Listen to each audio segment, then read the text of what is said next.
Welcome back to the Pesky Report. This is episode 496 of the Pesky Report, brought to you by Beyond the Monster. As always, my name is Derrik, and I'm here with Jake and Hunter for the minor league show.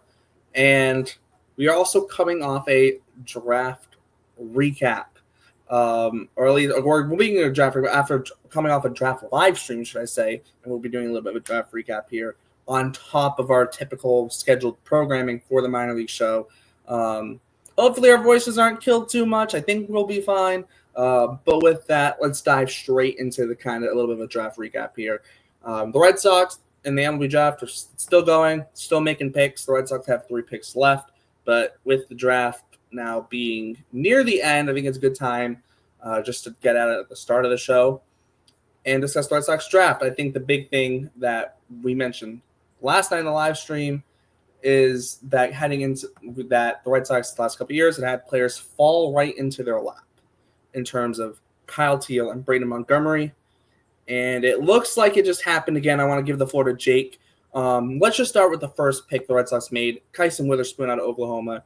What are your thoughts on that, Jake, and the fact that the Red Sox pretty much had another top 10 guy fall into their lap outside of the top 10? Yeah, it's been an interesting run here with that happening where, there's all these mock drafts and there were a few names that were really consistently linked to the Red Sox.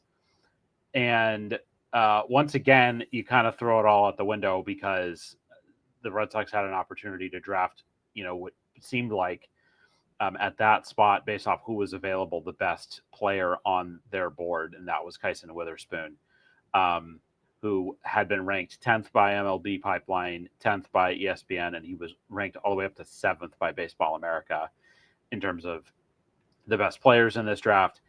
And I think that, it was maybe a slight smokescreen. There was a lot of talk that the Red Sox were more interested in position players in terms of this draft with that pick.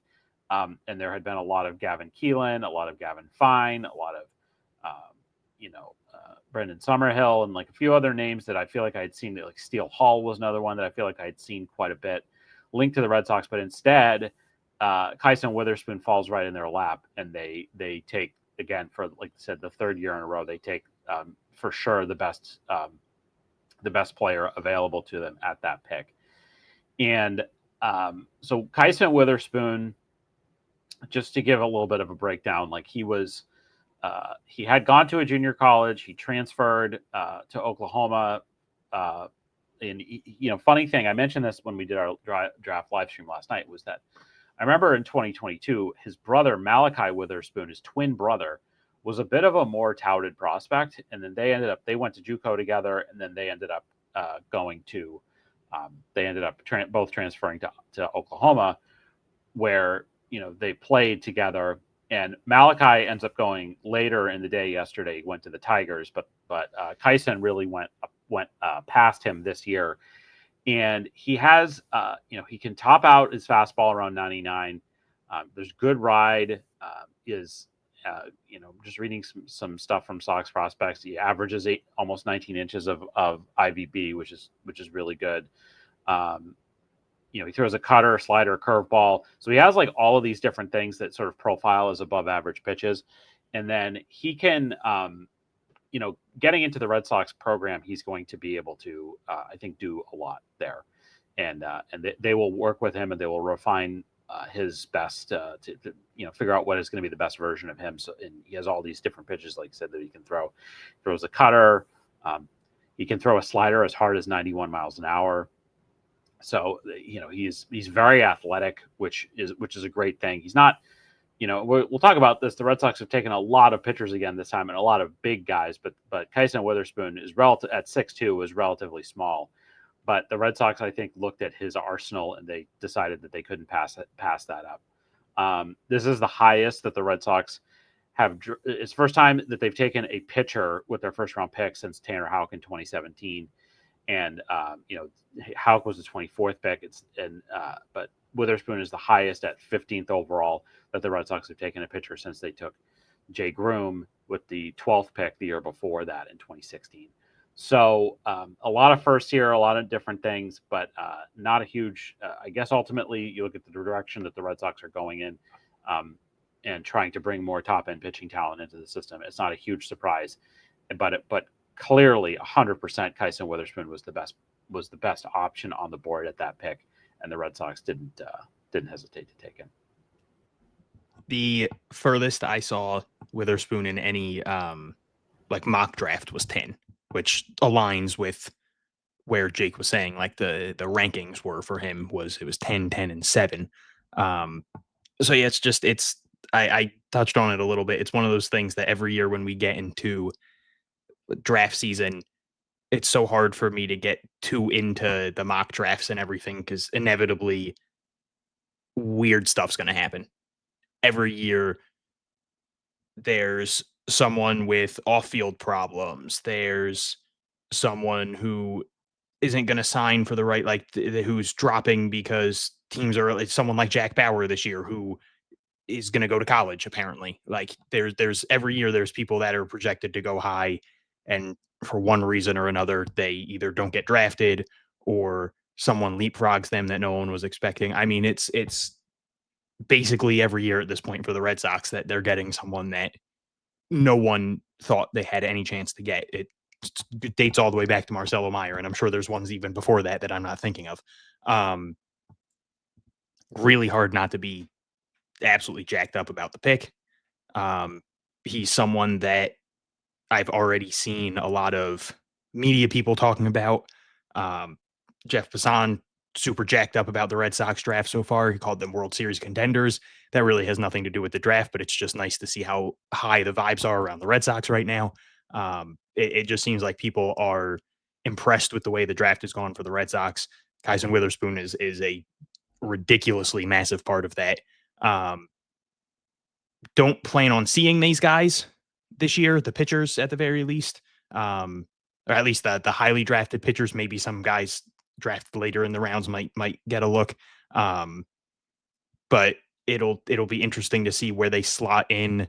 I know, like Ian Kundle was talking about where they'll go in the Sox prospects order. I forget where he had Witherspoon.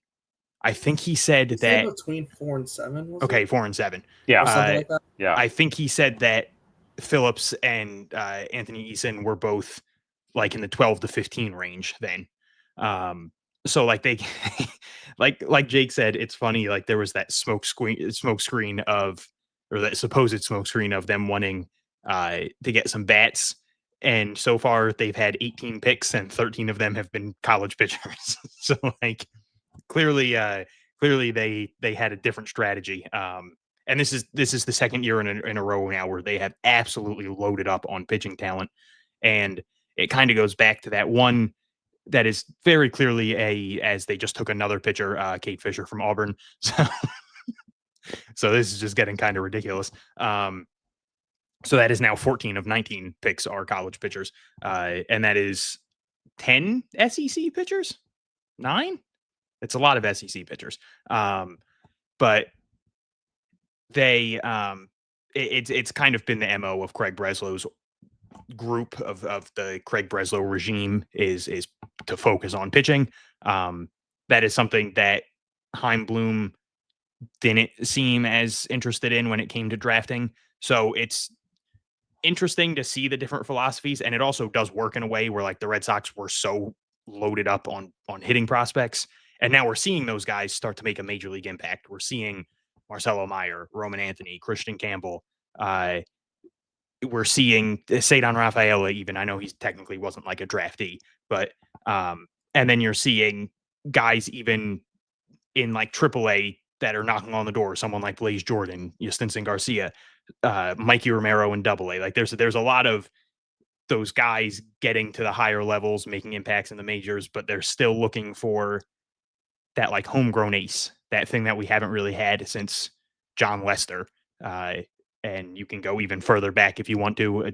Personally, I think John Lester was an ace, but if you want to go for like a true bona fide like Hall of Famer, you're going back further than him. So, we've had this discussion 2 weeks ago when we were arguing like the Clay Buchholz had some good years, but you're looking for that. Like you have Garrett Crochet now. That's amazing. That's awesome. He's top 3-4 pitcher in baseball. But let's get some people to pair with him. And all of a sudden we have Peyton Tolley dominating in Double-A. And there was that report today or yesterday. I don't remember if it was Ian Cundall or Chris Hatfield saying how like he could be in the majors this year.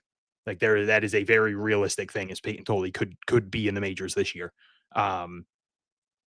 And you have, I mean, they drafted so many people last year, and then they get Kyson Witherspoon falls in their lap. That's just absurd. And they took a couple other guys who we're very excited about, who we'll talk about in a bit. But Kyson Witherspoon started off the draft with an absolute bang.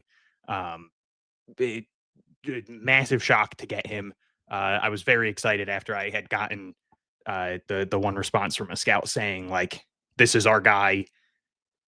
We don't know if he's going to fall to us, but they had some like I will say that their backup plan were some high school bats. That was a backup plan for them. But Kyson Witherspoon was their guy.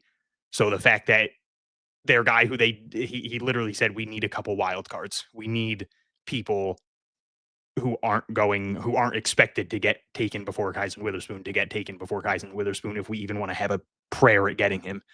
And it happened. So it was very cool to kind of know that going into it, and then just sitting there and being like, oh wow, they took who?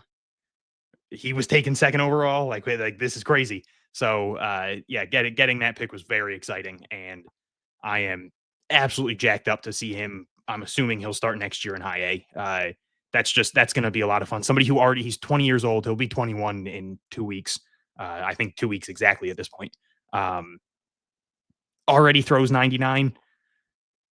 Get him in that Bailey pitching lab. Let's see if we can crank that up to 102 or something. Like this is very exciting. Yeah, and I'll just kind of run through Witherspoon's numbers if you aren't familiar with them.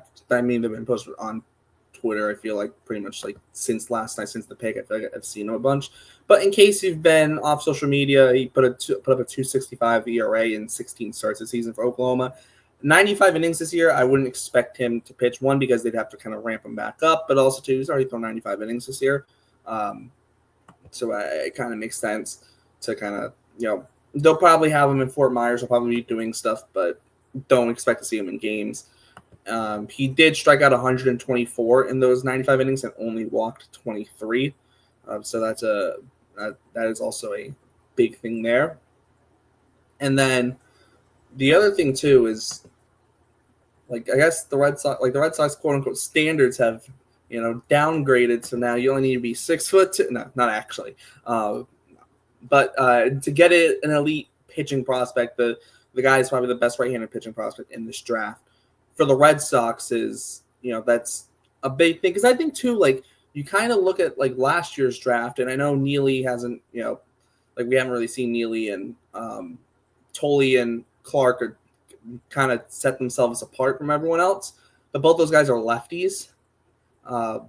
So in this draft, you get Kyson Witherspoon first, obviously kind of being the top right-handed guy. And then I guess the two other pitchers that they got on the first day, Marcus Phillips, which I did mention last week in terms of my list of all the massive pitchers who were in the top 100, plus Matt Barr, who wasn't in the top 100, but he actually went, I think, the pick after the Red Sox, like 4th round pick or 5th round, like went the pick after. So I was kind of close. Not really, though. But Marcus Phillips obviously comes in from Tennessee, and then Ianson coming in from LSU. Two more right-handed pitchers. I'm not saying the Red Sox are taking them because they're right-handed, but you look at their first 6 rounds of picks to take out the two position players. All the pitchers, they were right-handed, right? So, yeah, do I think they're taking someone because they're right-handed? Absolutely not. But I think it just kind of works out that way to where, these guys are right-handed, and The Red Sox, their kind of two biggest, the guys who kind of jumped out in big successes so far this year are both lefties, right? So I'm not saying that has any, like I said, I'm not saying that has anything to do with it, the fact they're lefty, but you kind of look through also too, like Clark, Noah Dean, Shea Sprague, all lefties in Greenville. And Portland, you have Tolley, Early, Mullins, Rivera, Dalton Rogers. That's 5 lefties there. So you kind of look some of the college guys like a Witherspoon, like even Ianson, maybe Phillips even potentially starting at high A next year. The guys who are currently in high A, there's a lot of lefties there. So the righties, like I said, not intentionally doing this, but it'll kind of balance it out a little bit in that sense. But yeah, they're not intentionally doing it, but it does balance it out. I'll hand it back to you, Jake. Kind of just big picture this, kind of just day one big picture. The Red Sox, how do you feel they do? If you had to give a grade on it in terms of just everything, just not like a grade, I don't do this like a general. This is not something I do. Or give a vibe check. I do not give grades on things that haven't happened yet. Or give a vibe check. This is a personal rule of mine that I've had for years, which is people grade the offseason, grade the trade deadline. No, I don't do that. I just want that's like one of that's them. like me give with a comps. vibe check then. Then give a vibe check. Okay, vibe check is vibes are high because again at the first pick they had a guy fall to them that should not have really, and then the same thing happened with the 4th pick with Ianson, which is like he was ranked in the top 30 for every team basically, or by the Baseball America pipeline, like everything, and then he falls to them at 87. It's crazy. I think Marcus Phillips clearly was like the guy that they really wanted at that 2nd pick. I think he was like somebody that the Red Sox were maybe a little bit higher on than maybe other teams were. And then Godbout, I don't know. I think that there's a lot of upside there and a lot of somebody that they could really morph into if they can. He seems like I think Kundal and other people have said this, like, and looking at his raw data and things like that, like he seems like a perfect candidate for the Red Sox bat speed training program. And I think he could be somebody with his contact ability that already exists. Like you're looking at, like there's some Christian Campbell sort of traits and stuff there. So I would say like vibes definitely high after the first, and like nationally, like a lot of great, like Joe Doyle, Kylie McDaniel, like there was, I think Kendall Rogers, who's like a big college baseball reporter, said that like he talked to a bunch of people and they were around the college ranks, and they were like, yeah, like the Red Sox cleaned up like with the guys that they picked. So I think that they brought guys with like experience, like big conference experience, obviously, and guys who've played on good teams. So I was thrilled with that. But and then, I would say, like, just before we move on to the second day, I think there's been a lot of questions about like where are these guys going to start, like whatever. And I just think that, for the pitchers, we're not going to see them this year. I just think that like we'll see some guys that are taken today. Possibly we could see them, but I think the big guys, like they're going to go to Florida. They're going to kind of get figured out in the system, and then after that, like they're not going to go crazy. They're not going to push these guys. Like I don't think we're not going to see Witherspoon, Phillips, Anson. Like I don't like some of the other guys that they took today. Also, I think that we'll see those guys in spring training next year, and then the college guys. I think, Witherspoon seems like a lock that he would start next year in Greenville, and then maybe he moves quickly through the system. But I don't expect to see any of those guys pitch, that I mentioned, get into a game professionally, even in FCL this year. I just don't think it's going to happen. Yeah, I'm very pleased with the first round. Or the first day. I completely understand what Jake's saying with like the not wanting to give a grade because you haven't actually seen anything. And obviously things change very quickly, especially in baseball. But just based on everything I've heard about every single person drafted in that first day, it's hard to not be really excited. Obviously, we already talked about Witherspoon. I completely agree with what Jake said about Godbout, where he seems just like the perfect candidate for the Red Sox. He has like the great hit tool, kind of hit over power, but he has a swing that you might be able to unlock something. I think saying how it could be a very you don't want to throw Christian Campbell on him because of how quickly Christian Campbell rose through the minors. But where they could unlock something like that, which would be just phenomenal. Everything I've heard about Marcus Phillips from people in the organization makes me very excited, not just about him as a pitcher, but apparently just like the greatest dude in the world. Like I've only heard very good things about him, which makes me very happy. And then Anthony Ianson, the reaction I got from multiple people was just utter shock that that they got him that late. Like they were all like, we didn't think that would happen. But so that's someone who another thing with Phillips is not only is he someone that they seem to really like and value more than other people, they're going to get him for under slot. I'm assuming some of that money is going to Anthony Ianson. But just overall, day one, awesome. Maybe not what a lot of people expected. I don't think a lot of people were expecting them to go 3 pitchers and 1 shortstop. But I'm not complaining about continuing to just absolutely pile up on pitchers. There were some cuts today. We're going to see more. We're going to see some trades. There are going to be ways to free up spots for these people. And even in the offseason, I like not just deadline. I mean, I wouldn't be shocked if there was some offseason moves to, even if it's not something like big. Like I'm not saying they're going to be trading X prospects for some superstar or anything. They're not going to go out there and get Juan Soto in the offseason. But they could be making moves, where you get lower tier prospects or a relief pitcher or something like or not lower tier, but like prospects in the lower levels of minors who maybe have like very high upside. But I think we'll be seeing a lot of movement because they just injected a ton more arms. And something that we touched on a little bit last night is these guys all throw very hard, which is just phenomenal. That is something we've seen. That was a big thing with the Bailey pitching lab was it seemed like people were kind of abandoning the fastball. We saw a lot of off-speed stuff going on, and it seems like they're kind of switching that. Like he's being much more adaptable. Like he's not just, it seems like they're going away from just, this is the plan and this is what we're doing. And they're kind of going, these are your strengths. This is what you should do. So that gives me a lot of faith in them letting these guys use their best pitches. Kyson Witherspoon has 4+ pitches already. And then I think it's like the changeup is his 5th pitch.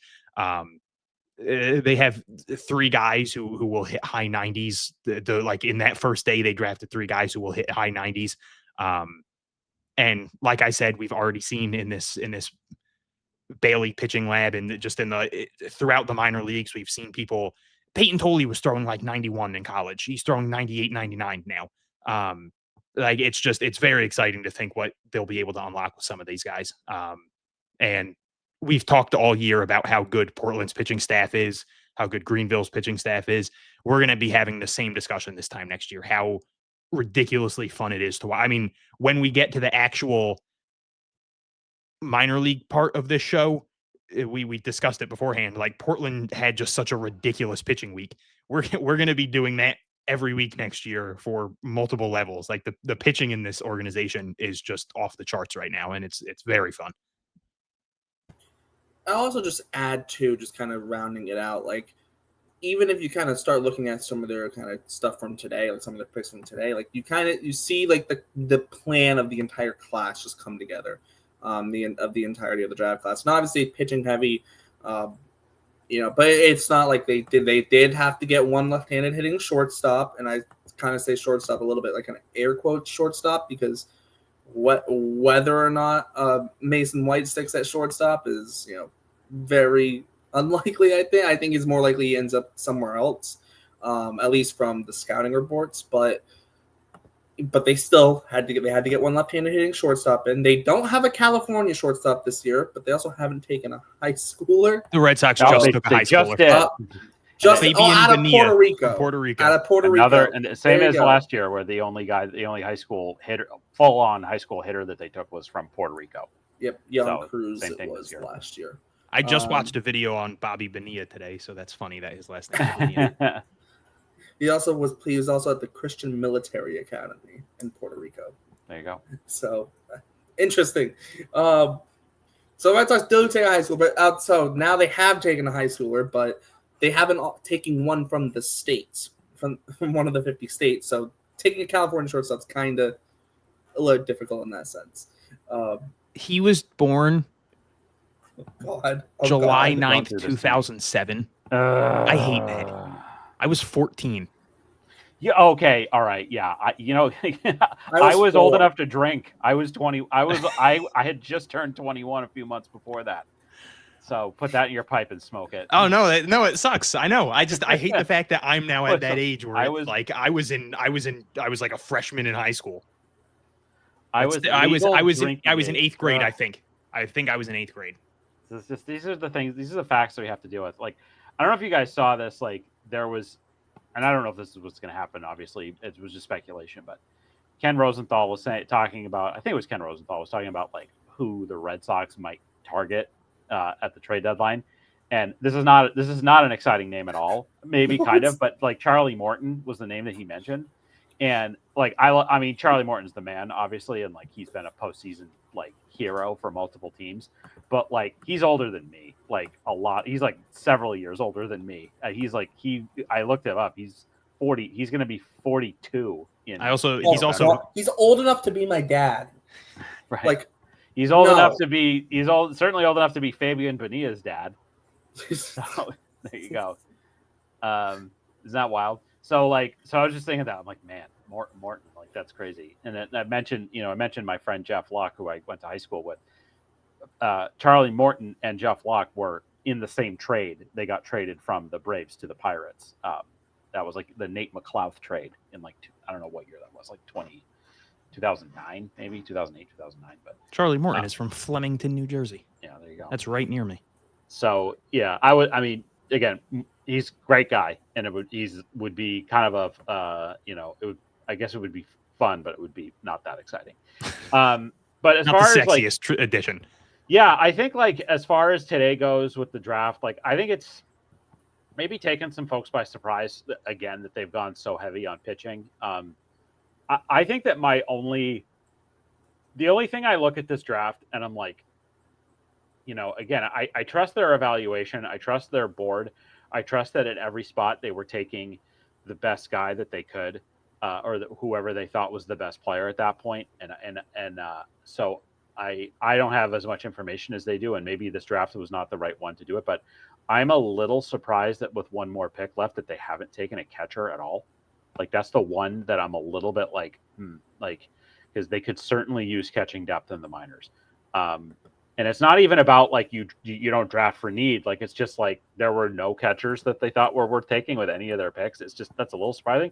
Maybe one of these guys they could convert to a catcher. I don't know. And there is still, of course, the undrafted free agent route. They can, I think not that he really developed into anything, but I believe that Matt Donlin was an undrafted free agent catcher that they signed a couple of years ago. So.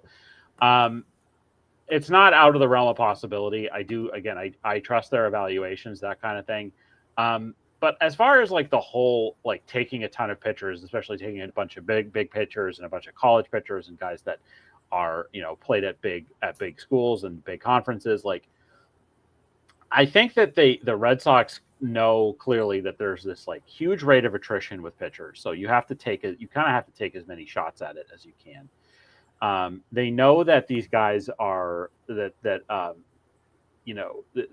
a certain pedigree and a certain type of player, both physically and stuff wise, that they really want to try to go after. So that's what they're doing. And I think that, in general, like if you want to, like, it's kind of a silly thing. Like the Red Sox struggled for so long to develop pitching, and it's not rocket science to say that if you want to have good pitching, you have to acquire it. Like I think we talked about this a little bit last night, and I went back and read it a little bit today. Like I think like the most informative piece of content about the Red Sox and about like what they, what the issues had been, prior to Craig Breslow coming in and now, was written by Ian Cundall on the Sox prospects site, like before at the sort of outset of spring training in 2024. And it was just incredible how little like how the Red Sox had devoted the least amount of their draft bonus resources to pitching compared to every other team for a period of however many years it was. And so like in order to like it's I've seen some complaints on social media today about like why are they only taking pitchers and comparing it to that stupid draft that the Angels had a couple of years ago where they took every pick was a pitcher. Like, first off, that's not what they've done. They have taken some hitters, but like you also have to take the right pitchers. And so you can criticize the Angels because obviously they just made a bunch of shitty draft picks. But like the Red Sox are the Angels didn't make the seriously. right moves. I know the Angels did something that wasn't good for their organization. Right. So what I'm saying is like if you're we have complained for literally decades about the Red Sox inability to develop pitching. And now they do kind of the most important thing to improve their pitching, which is to acquire a lot of pitchers. And it's like, that's not good enough, apparently. But again, we talked about this on the live stream last night about how the place where the Red Sox were pitching wise, development wise, when we started this show at the beginning of 2023 to now, is crazy. And we're going to talk about it when Hunter mentioned this. Like, we're going to talk about it when we talk about what's going on at the different levels, especially what's happening in AA right now. I mean, what's happening in AA right now is the exact result of both the Red Sox and their sort of drafting philosophy of bringing guys in and the way that they've tried the way that they've tried to develop existing guys. So they're doing what they should be doing. Like, maybe there will be drafts in the future here where they will not go so pitching heavy, but they saw that this is the opportunity. This was, I think everybody kind of going into this draft knew that college pitching, this was going to be a good draft, and they've taken advantage of it. So we'll see but we just have to see what ends up actually happening. Yeah, and you can't develop pitching if you don't draft pitchers. So I mean, that's true. It's not and not just draft pitchers too. It's also like you also kind of relay this too. It's like the international like amateur free agents as well. Yeah. Can anyone take a guess at who has received the biggest signing bonus for international pitchers from the Red Sox since Chaim Bloom was hired? The pitcher, was it Dalvin Reyes? No. Nope. I'm assuming it's a bad. I feel bad saying bad, but I'm assuming it's someone that hasn't done anything because of the way you said it. Was it? Well, it's someone who hasn't done anything because they're still in the DSL. It's Sadbiel Delzine. I was going to say, who was $500K this year. Oh, okay. Oh, yeah, I guess. Yeah, and I'll flip this around because like people have been complaining about like they're not getting enough hitters, whatever. It's like there's other avenues to bring players in at the amateur level. Like, yeah, and the Red Sox, I feel like, so if you look at the low minors right now, it's like, guys in low A and below, it's like who are the stars? It's like Franklin Arias and Dorian Soto and Enddy Azocar and Justin Gonzalez and Fran Garcia, and you see other guys that have moved, like Jhostynxon has moved up through the system, and so there's that, and then and I don't expect they're going to go out and Enddy Azocar. Yeah. I don't expect them to go out and sign like 18 undrafted free agents or anything, but that is an opportunity too. Like they can go out and sign guys that are, they will have the opportunity to sign guys for, maybe they'll have draft money left over and they can give somebody more than the $150,000. Well, they definitely do seem to target hitters more so in international amateur free agency even now. Going back post the Moncada international amateur free agent class, the pitcher with the highest signing bonus is CJ Liu. And then the second one is Delzine, right, at $500K. It's in that Moncada class, which is absurd. Moncada, it wasn't just Moncada. Rusy Castillo was also involved in that too.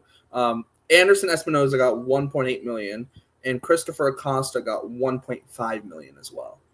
I will die on the hill that Rusney Castillo would have been a perfectly suitable major league outfielder. It was just a bad situation, and then he was paid too much money, then they just couldn't. It made no sense to bring him up. Right, yes. They had the CBA contract screwed him. They had the CBA loophole where they could just keep him in Pawtucket, and the money didn't count towards the CBT. So the Red Sox had no good reason whatsoever to call him up. It would have been. I genuinely think he would have been a good major league outfielder. No, I agree with you. They just gave up. Not a superstar, but like he could have been someone that hit 280. He could have played every day. And absolutely. He would have been a good defensive or a good overall outfielder. So that's one of those things that still bothers me because I feel like people misremember him and think he was like this just god awful player, and it's like no, he just wasn't worth the money they gave him, and they found a way to not have to put the money on the books, so they went with it. Still, he is still playing in the Mexican League, and he is currently hitting .317 for Querétaro. I want to be proud of him, but like 45-year-old Robinson Cano hit like .420 in that league last year. Although I will just caveat the Mexican League with their talent pool is kind of growing rapidly because they just a couple of years ago lifted the international player limit.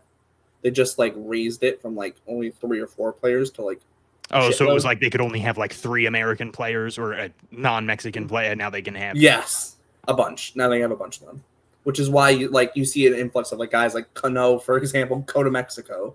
I would hope that Rusney was smart with his money, but it's he made $72 million. I don't know that he needs to play in the Mexican Professional League. Yeah, maybe he wants to. For the love of the game. He probably just wants to play baseball, man. I suppose, yeah. It's not like he doesn't need the money. I guess Robinson Cano doesn't need the money. Yeah, he just wants to. It's just something fun to do while you're. Tracy McGrady doesn't need the money. He was playing independent baseball at one point. Yeah. I will just also add too, if we just want to just a real quick kind of overall Red Sox kind of talent acquisition, post the Moncada class, their international amateur free agency just got killed for 3 or 4 years, and then the draft history in the last really since Breslow since Breslow has been pitchers, but with Heim it was they didn't target a ton of pitchers, right? And I think that's kind of the difference now, where they are stocking the shelves with pitchers in a good way, right? Because it seems clearly they're not targeting high school pitchers in the draft. So they're also seemingly shying away from international amateur free agent pitchers who are even younger than high school pitchers. They are signing some, but they're not signing any to $1 million+. And $500K is the most expensive one in the last 5 years, right?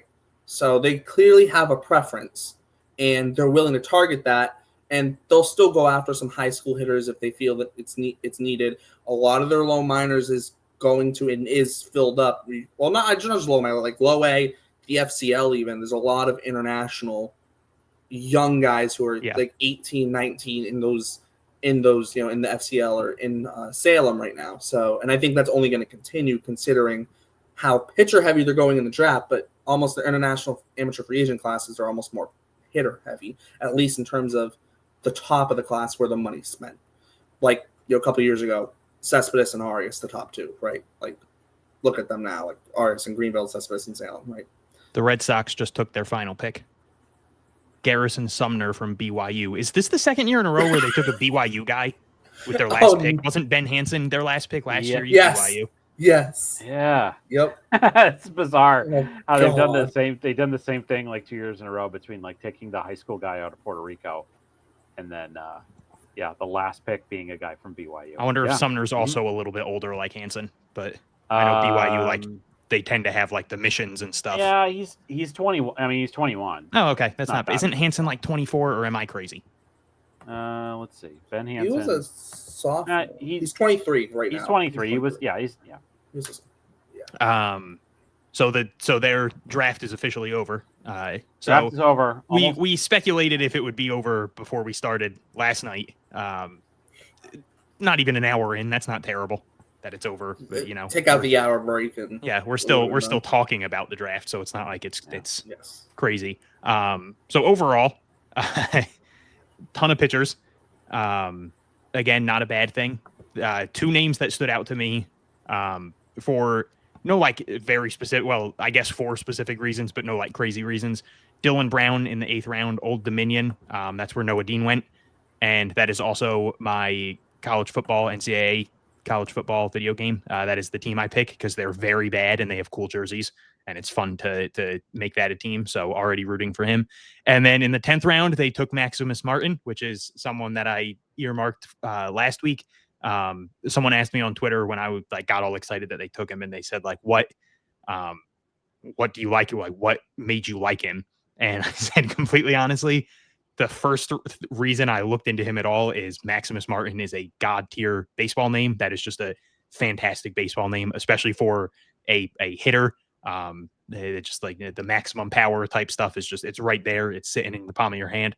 And then I looked into him, and he's just, I really like his game. He's pretty athletic, ton of raw power. I really liked his swing. Seems like someone who maybe like hasn't hit that next level yet. So it's something that I hope the Red Sox can kind of unlock for him. I absolutely see him becoming a very exciting prospect, not necessarily the best prospect in the world, but shortstop, outfielder. Like they mentioned on MLB how like maybe he moves to second base. So they'll move him around. He's got the athleticism to do that. And just a good swing, decent speed. I think he'll be a very fun bat. And I was just happy that someone I literally first started looking into because of his name ended up getting drafted. And technically that was a steal for lack of better word. Like that, he was projected much higher than that, not like 4th round or anything, but still he was probably like a 7th round name, and he went in the 10th. So good value at that pick too. Also, their last pick, Garrison Sumner, apparently likes to cook, per his profile. That's from Christopher Smith. Just like his Twitter profile, or I don't know. This is the tweet. This is the type of breaking, hard hitting news, hard hitting coverage that you get, hard hitting coverage that you can only get from the Pesky Report minor league show.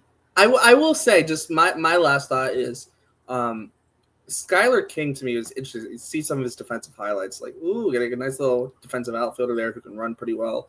Obviously a little bit different, but like when I think of like guys in the minor league system, like lefty, good defender, good speed, like I instantly think of Nelly Taylor, right? I'm not saying he's going to be Nelly Taylor or anything. I'm just saying like in terms of like just guys, good, like really good defense. I think of Nelly Taylor. We saw with I'm just going to say, like, with Rafaela coming up through the system, we saw, like, how much having good defense can really boost your floor as a prospect, right? And, I mean, we look at Nelly Taylor now, and it's like, yeah, like, you could go play center field in the big league. He'll be able to play center field in the big leagues one day. It's just about the bat, right? Someone like Skylar King could be, 15th round draft pick. That could be something where he hit 291 this year, walked as much as he struck out.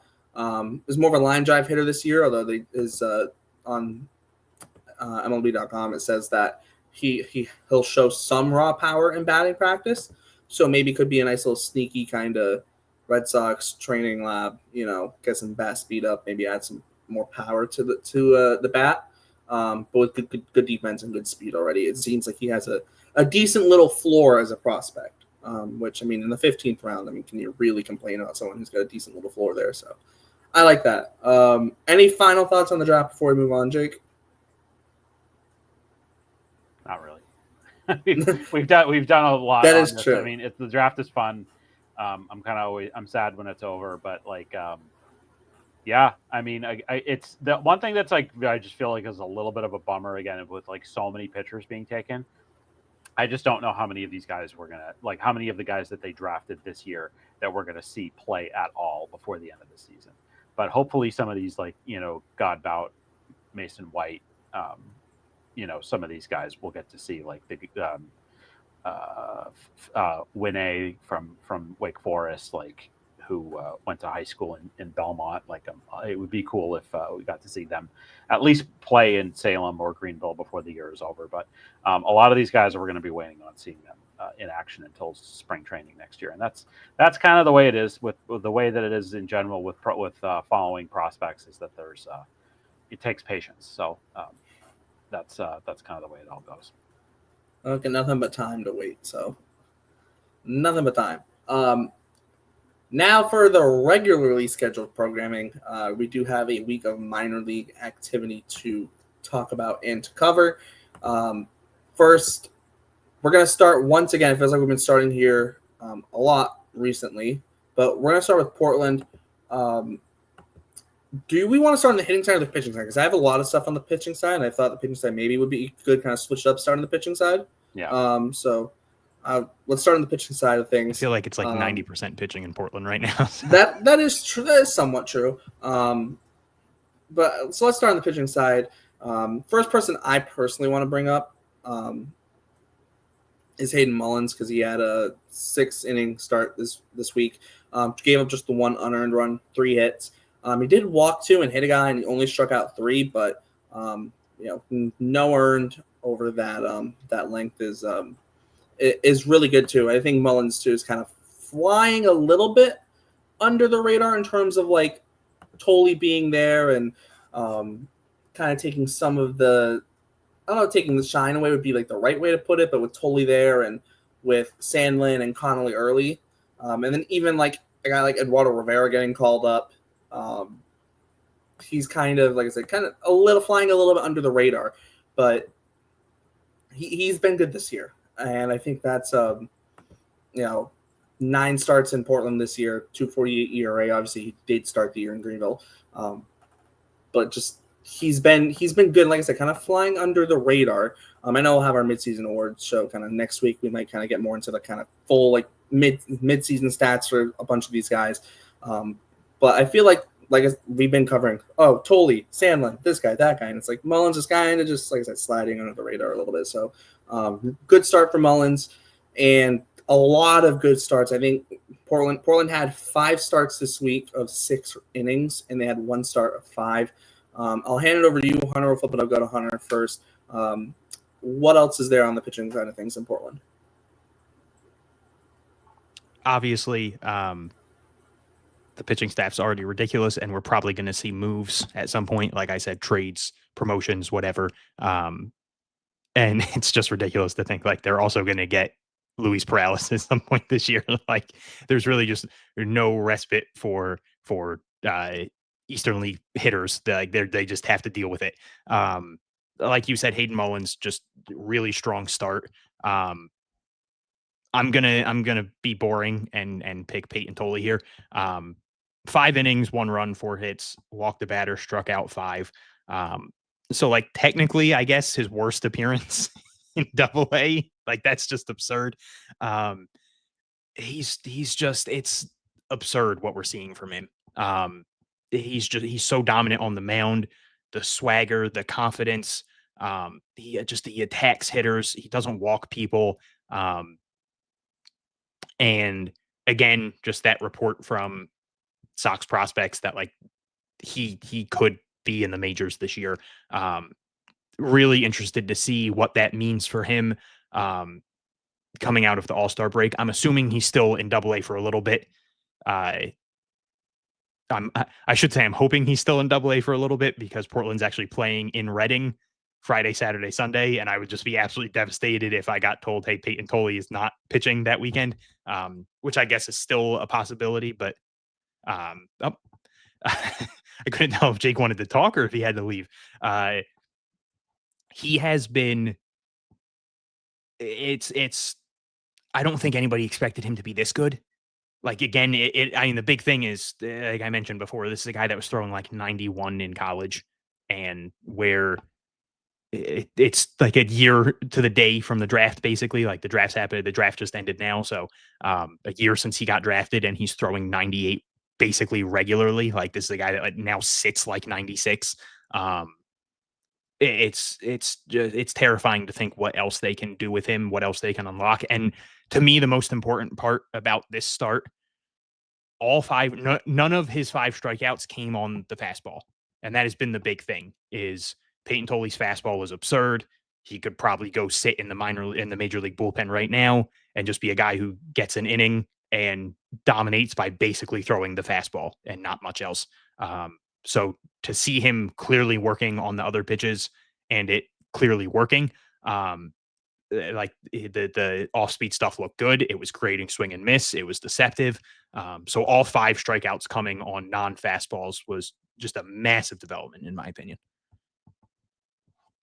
Yeah, I mean, and as far as other guys go, like I'm not sure what either kind of David Sandlin or Connolly Early really have to do to kind of make their way up to Worcester. I think that Sandlin, to me, is somebody that is, there's significant possibility that he would get taken in Rule 5 because of his level of stuff. Like, I know that So on the season, 3.87 ERA. It's okay, but 74 and a third innings with 81 strikeouts and 25 walks. So, his right around 10 strikeouts per nine. I think that there's a little bit more urgency, in my opinion, to get him up there. And again, he went 6 and a third, 6 hits. He did have 3 earned runs, but he did have 7 strikeouts and 3 walks. I think that I'm going to be interested to see. The Red Sox with a guy like Sandlin, who they're developing as a starter. I don't think they would move him to a bullpen role until he kind of either the Red Sox really develop a need, or they just decide that it's the best thing for him. But I think that he's got to be somebody that they really got to be thinking about when they're going to get him up to Worcester here, probably sooner rather than later. I would also say, again, because of his status as a Rule 5 guy, certainly would be a trade candidate. And Early is not Rule 5 eligible for another year, so there's not as much of a rush. But again, 6 innings, 3 hits, 1 run, only 1 earned run allowed, 2 walks, 4 strikeouts. Guys, besides I guess Tolle and Sandlin, guys didn't really rack up the strikeouts with these good starts this week, but still really good results. And so far this year in Portland, Early has a 2.59 ERA. He has 90 strikeouts in 66 innings. So he's been better than Sandlin. But again, there's a little bit less urgency. There's a little bit less urgency to have him move up, just based off of the fact that the Rule 5 is a year off with him. And I wouldn't be surprised if we did see Early end up spending most of the rest of the year in Portland. But he has performed to the level that would make you think that he has earned a promotion to Worcester. And and I think these guys performing in Double A, again, if we're talking about the potential of making trades in the next couple of weeks at the trade deadline, I think that other teams seeing these guys perform at Double A is pretty attractive. So if that is what's going to end up happening, if the Red Sox are going to end up making some trades and some of these guys in the minors are going to have to get moved out, and got to think again about all these new pitching draftees coming in, that kind of thing. These really strong performances across the board in Double A are going to get the attention of other teams. So that is something to consider as we get closer to the deadline here. I just want to add quickly on the Early thing. This start pushed him over 100 innings in Double A between last year and this year. So it's very much a case of just timing and bodies. They have people in AAA. I think they could make it work if they really wanted to, but like Jake said, I don't think there's as much of a rush on him just because he's not Rule 5 eligible yet. I do think we're either seeing Sandlin in AAA by the deadline or gone. I think that those are kind of their 2 options. If he's not in AAA, I mean, they could still easily Rule 5 or 40-man protect him if they wanted to, even if they didn't promote him to AAA by then. But that just kind of feels like, to me, that feels like that will be their 2 options. If he's not traded, they will have bumped him up to AAA by that point. And Conley Early absolutely deserves to be there with him as well. And you also got really good starts from it was Eduardo Rivera's best start in Double A, and Dalton Rogers had another really solid start. It's an embarrassment of riches at this point. Really, I think it was a really important start for Rivera because he has had some struggles. Like him and Peyton Tolle got promoted at the same time, and Tolle has kind of just dog walked everyone in Double A. Like he has gone there and kind of just dropped his nuts on the table and said, I'm better than all of you. And Rivera's had issues. When he was in High A, we didn't really see him walking people, and he has walked a much significantly higher percentage of people in Double A, which just kind of shows the difference of the leagues. You can't get away with people swinging at junk nearly as all. It's just not going to happen. So it was good to see him this week. He still walked 3 people, but 6 innings, 1 unearned run, 4 hits, 3 walks, 3 strikeouts. So still a massive step in the right direction. And it's just they have 6 pitchers that are going out there and doing this. Dalton Rogers has had a couple rough starts, but he's been good for the most part. Like Jake said with Sandlin, like the ERA is not phenomenal, but the batting average against is good. He's striking out a ton of people and not walking people. And it's also important to note, like, he had like a 5 ERA in like mid-May. And like he's just been disgusting since then. Like he's clearly starting to figure things out quickly. So yeah, there's just it's something we've said so many times, but it's just such an embarrassment of riches in the system as a whole at this point with pitching, and they just got richer. Yeah, also too, like we talk about like the strength of the pitching with the Red Sox. It's very much too like there was like they made the Nick Pivetta trade, or not the Nick Pivetta, sorry, Quinn Priester trade earlier this year, because they had the kind of strength of, okay, we have a bunch of guys between the MLB roster, the AAA roster, and even guys who are injured who will hopefully be healthy soon, where Priester's kind of surplus, and they did get a haul for him as well. There's also that. But now you kind of come into the trade deadline where, with the amount of pitchers kind of in AA and maybe need to be called up AAA, with whether it's like Sandlin or Early. I do wonder about Early potentially being a trade candidate. If they are high on Sandlin, maybe they don't want to move Sandlin, maybe Early. If they want to swing a big trade in terms of pitching prospects. If they don't want to move, I doubt they would move Tolley or Clark. And at that point, you're kind of looking Early's probably the one guy who maybe. I think Early could get you something, man. Obviously, and that's what I'm saying. Himself, but that's what I'm saying, though. Like, if they're really trying to swing a big move, I know people are throwing out the Joe Ryan thing. Maybe, maybe not. I don't know what. I feel like that caused the other moves. I mean, the Reds have a lot of starting pitchers. I would point out that Robert Murray just came out with an article where he said that the Twins have not discussed trading Joe Ryan with anybody, and that they are not that figures. Selling. That doesn't mean that's not going to happen, but he's just saying like that's his. Robert does a great job, so I don't doubt that that's true. So there's been all these all of the rumor mill and the fake trade machines and everything, and everyone's getting revved up about it. But I would say right now it's I just a little bit of an aside, like you look at what I hesitate to give the White Sox front office credit, but they were smart not to trade Crochet at the trade deadline last year. And I think that when you have a guy that's got, years left of control, I feel like the trade deadline's not the best time to try to trade them. I think you want to rush. Build a market in the off season, more teams will be interested and involved, and then try to get the best deal. And I think because teams not that that wouldn't have bought at the deadline are then going to be oh, Crochet for 3 years. I agree with you. Exactly. So I would be, you never know what's going to happen, but I would just be surprised if that's the type of pitcher that gets. Someone would have to give up an arm and a leg. Exactly. And maybe that's the thing. You dangle the guy. Two arms and a leg. Yeah, you dangle the guy. You hope that you set a ridiculously high price. You hope that somebody meets it. But besides that, and I also think that's a complete other aside. I think that's part of the reason why the Red Sox haven't traded Jarren Duran yet either, is because I just don't think that we keep hearing over and over again that the Padres are obsessed with them. Well, it's what have the Padres actually offered? Clearly, whatever they've offered to this point has not been enticing enough for Greg Breslow to pull the trigger. So, I also want to say, we were talking about the embarrassment of riches pitching wise for Portland.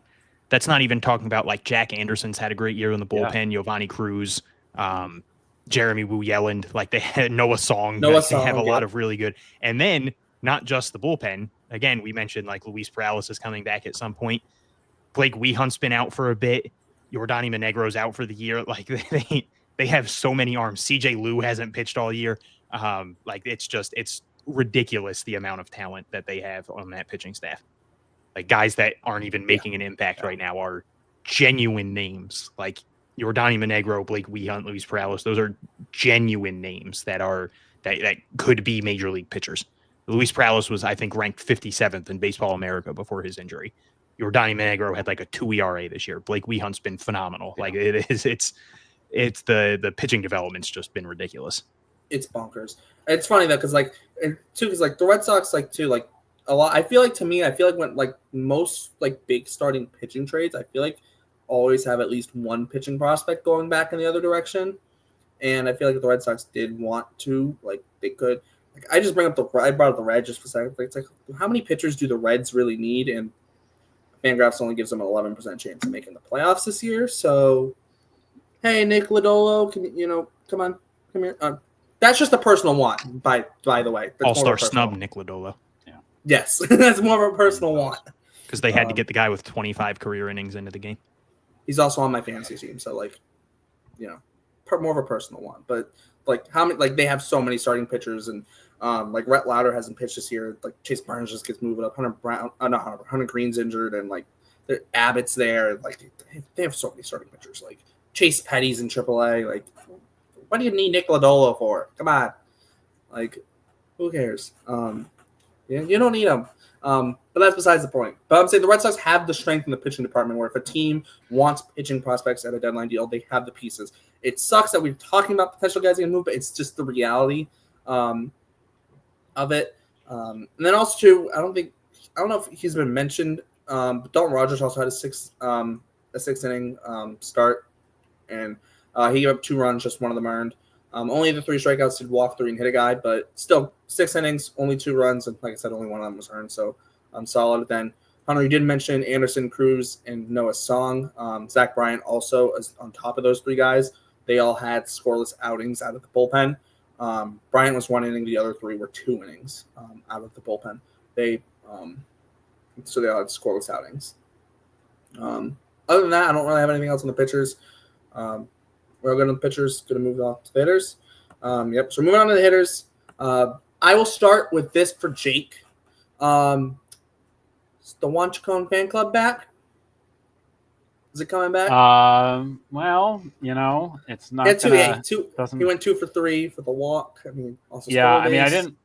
He didn't get a lot 2 of for 2 playing with a time this walk. week, so I didn't really have anything on him because he didn't really play that much. But hey, 2 when we ribbies. started the show, I was really excited about Jhostynxon, but he's just had so many injuries and stuff like that. But he's just a player with such exciting tools, and hopefully, if there's other guys that get traded, maybe he gets more of an opportunity to play. But that is good news. But can't really hold a candle to the Alan Castro fan club after he hit another home run this week. So, all I have on the hitters is it was a very good week for Zach Earhart, who again we draft. A year ago, he was drafted. He's making waves in AA.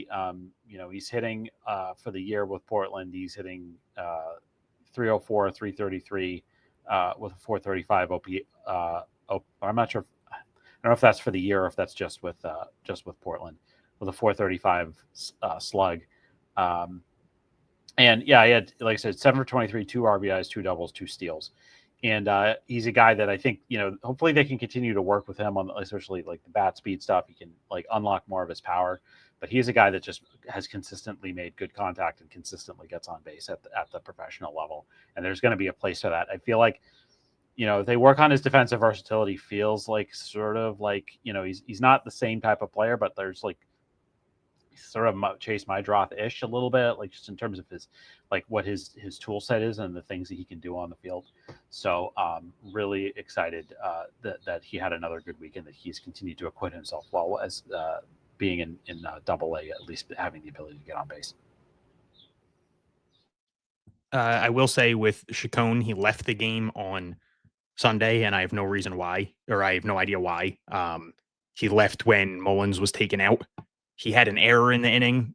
He just dropped a fly ball, but it wasn't even like he came out then. There was, I think, 3 batters after that. There was a hit to him. It's not it didn't seem like he was lollygagging or anything. It didn't seem like he was hurt. So something must have been up. He either tweaked something or the coaching staff wasn't happy with him at the moment. But he did leave the game 2 for 2 with 2 RBIs, a walk, a steal. So that was definitely the big game of the year for him. But yeah, it was not a big week for offense in Portland. It is nice to see them getting better contributions from people like Drew Earhart's been decent this year. Abram Liendo's picked it back up. Ronald Rosario's been much better recently. He was low. He was 170s for a while. He's up into the 200s. He's probably the next closest to the majors after Seby Zavala right now. So maybe Nathan Hickey, who's played 5 games at catcher this year. So I obviously we'll talk about that later, but I'm interested if they're making a move or if Nathan Hickey's going to go like catcher full time again. Obviously, they have Blaze Jordan and Christian Campbell also playing first there. So, but yeah, it's good to see Ronald Rosario playing much better recently. He's hitting 370 in July, which is obviously fantastic. And he hit 219 in June, which is also still an improvement from what it was earlier. So it's good to see an intriguing catching bat. Like I'm not going to sit here and act like he's some elite option, but he's been intriguing his entire minor league run. And it's good to see him picking things up. And it's just because they've Portland's been struggling for offense basically all year, especially since Jhostynxon Garcia and Blaze Jordan got promoted. They've been kind of searching for an identity, and we've had Alan Castro's been great. Mikey Romero's been great when he's healthy. Zach Earhart struggled when he first got there, but he's picked it back up. Drew Earhart's been better. Tyler Miller was injured for a while, so it's good to see them getting, mix and match contributions. It would be great if some of these guys could stay consistent. But I'm also interested if they'll have reinforcements coming, because there were some moves today. Luis Ravello was cut, DFA, just cut, I guess. I guess you don't DFA minor league players. Friend of the show, Christopher Troy, was cut. Awesome guy. Obviously, we all love him here. Talented, just hasn't had the best last 2 seasons. He looked better recently, but it's baseball. It happens. People get cut.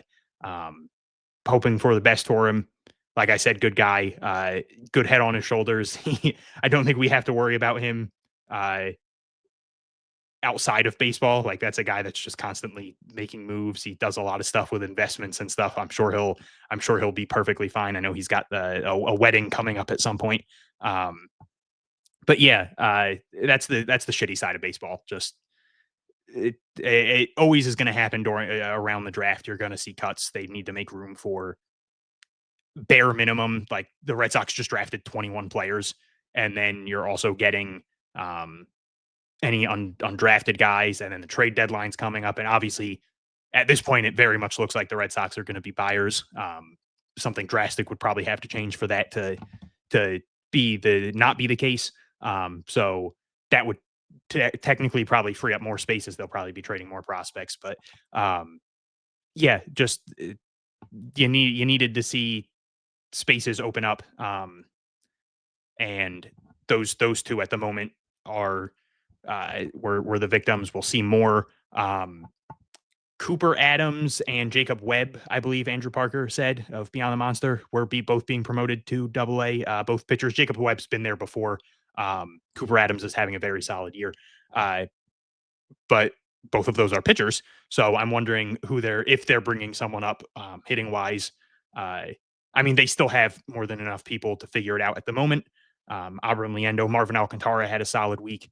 So we'll see what happens. But yeah, they're getting random contributions from people. Like, there was like a 3-game stretch at one point where like Caden Rose had 4 homers. Like, again, Ronald Rosario had a good week. We saw like a hot stretch from Abram Liendo at the start of the year.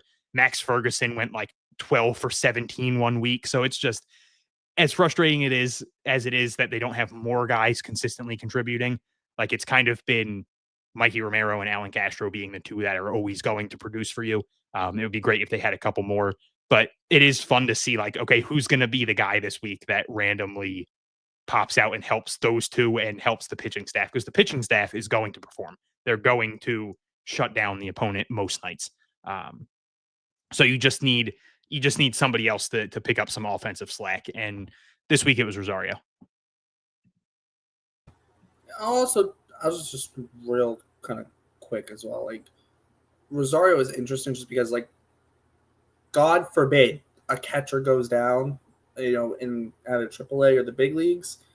Like, right now, Enddy Azocar, I think is basically the backup I just say backup, like backup in air quotes, because, like, yes, Nathan Hickey is in Worcester, but it's pretty much Enddy Azocar, and like that's it. So the Red Sox do kind of need to make a move for a catcher.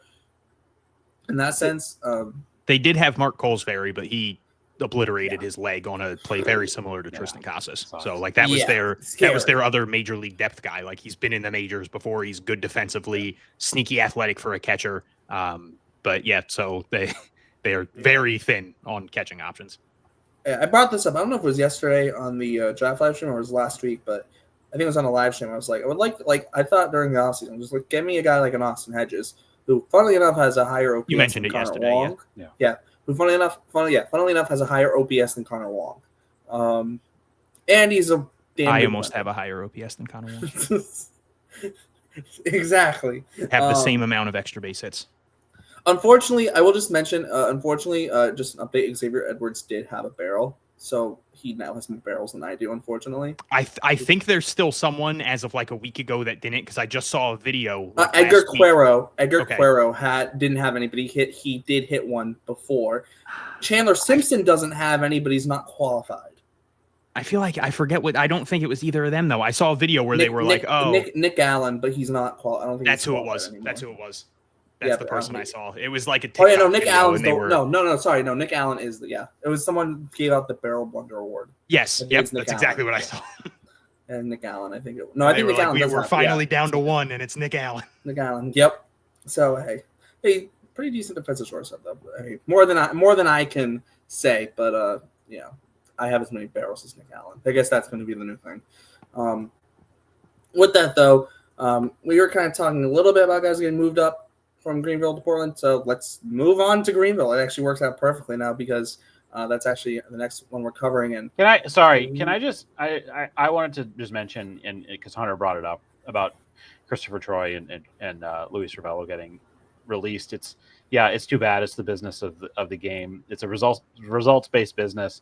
The problem you mentioned with Troy was that he just hasn't been good since 2023. Really, I mean, he spent a bunch of time on the Dev list last year. He was the first person that we interviewed on this show. Wow. Thank you to our friend Ed Hand. He was actually the one that set that up, I believe. CT is somebody that, I think every Red Sox fan likes him. And I don't know what the future holds for him in terms of baseball, if he wants to continue his baseball career or not. But he is a very talented person. And he is going to be successful in whatever he chooses to do in his life. So whether it's baseball or something else, a lot of guys don't. This is the thing. So few guys make it to the big leagues and can make a living and career off of playing baseball. And Chris has done an amazing job of sort of having other interests that I think will serve him well in the future. So we want to wish him the best of luck. And he will always be a friend of the show. Yes, will always be a friend of the show. So he was big part of the reason I think why the show kind of started to take off a bit was because we had a really good first guest. So anyway, all the best to Chris and to Luis Ravello too, who again odd man out in a situation where there are a difficult situation. But anyway, Greenville, Big Al. Let's start there. Yes, please. Big Al hits dingers, and he drew 3 walks in 2 games. I have actually a lot of positive things to say about Albert Feliz. Like more positive things than you probably should about someone with his numbers. But an absolute bomb. I mean, and I'll let you talk, Hunter, but basically like Albert Feliz is just like, he's a minor league folk hero, like a town like Greenville. Like they've had Joe Davis, they've had other people. Like Al is the next guy, like just somebody that the fans love to go to the ballpark and watch. Like he's a depth player. He's an organizational player. But like he's the type of guy that makes the minor leagues fun. He's our roast beef. He's the roast beef of Greenville for sure. He is. He absolutely is. We need one Big Al game in the big leagues. Just one. For sure. One. Somehow, some way. You know what? Have him start on the mound. And I need him. I was gonna say I need him to go like 1 for 4 with 3 strikeouts, but then just like an absolute fucking 503-foot homer at Fenway. And then also get an inning on the mound. That pitches. Yes. But yeah, he 5-game hitting streak. The slash line's still not great. 198, 257, 337, 2 doubles, 4 homers, he's driven in 15.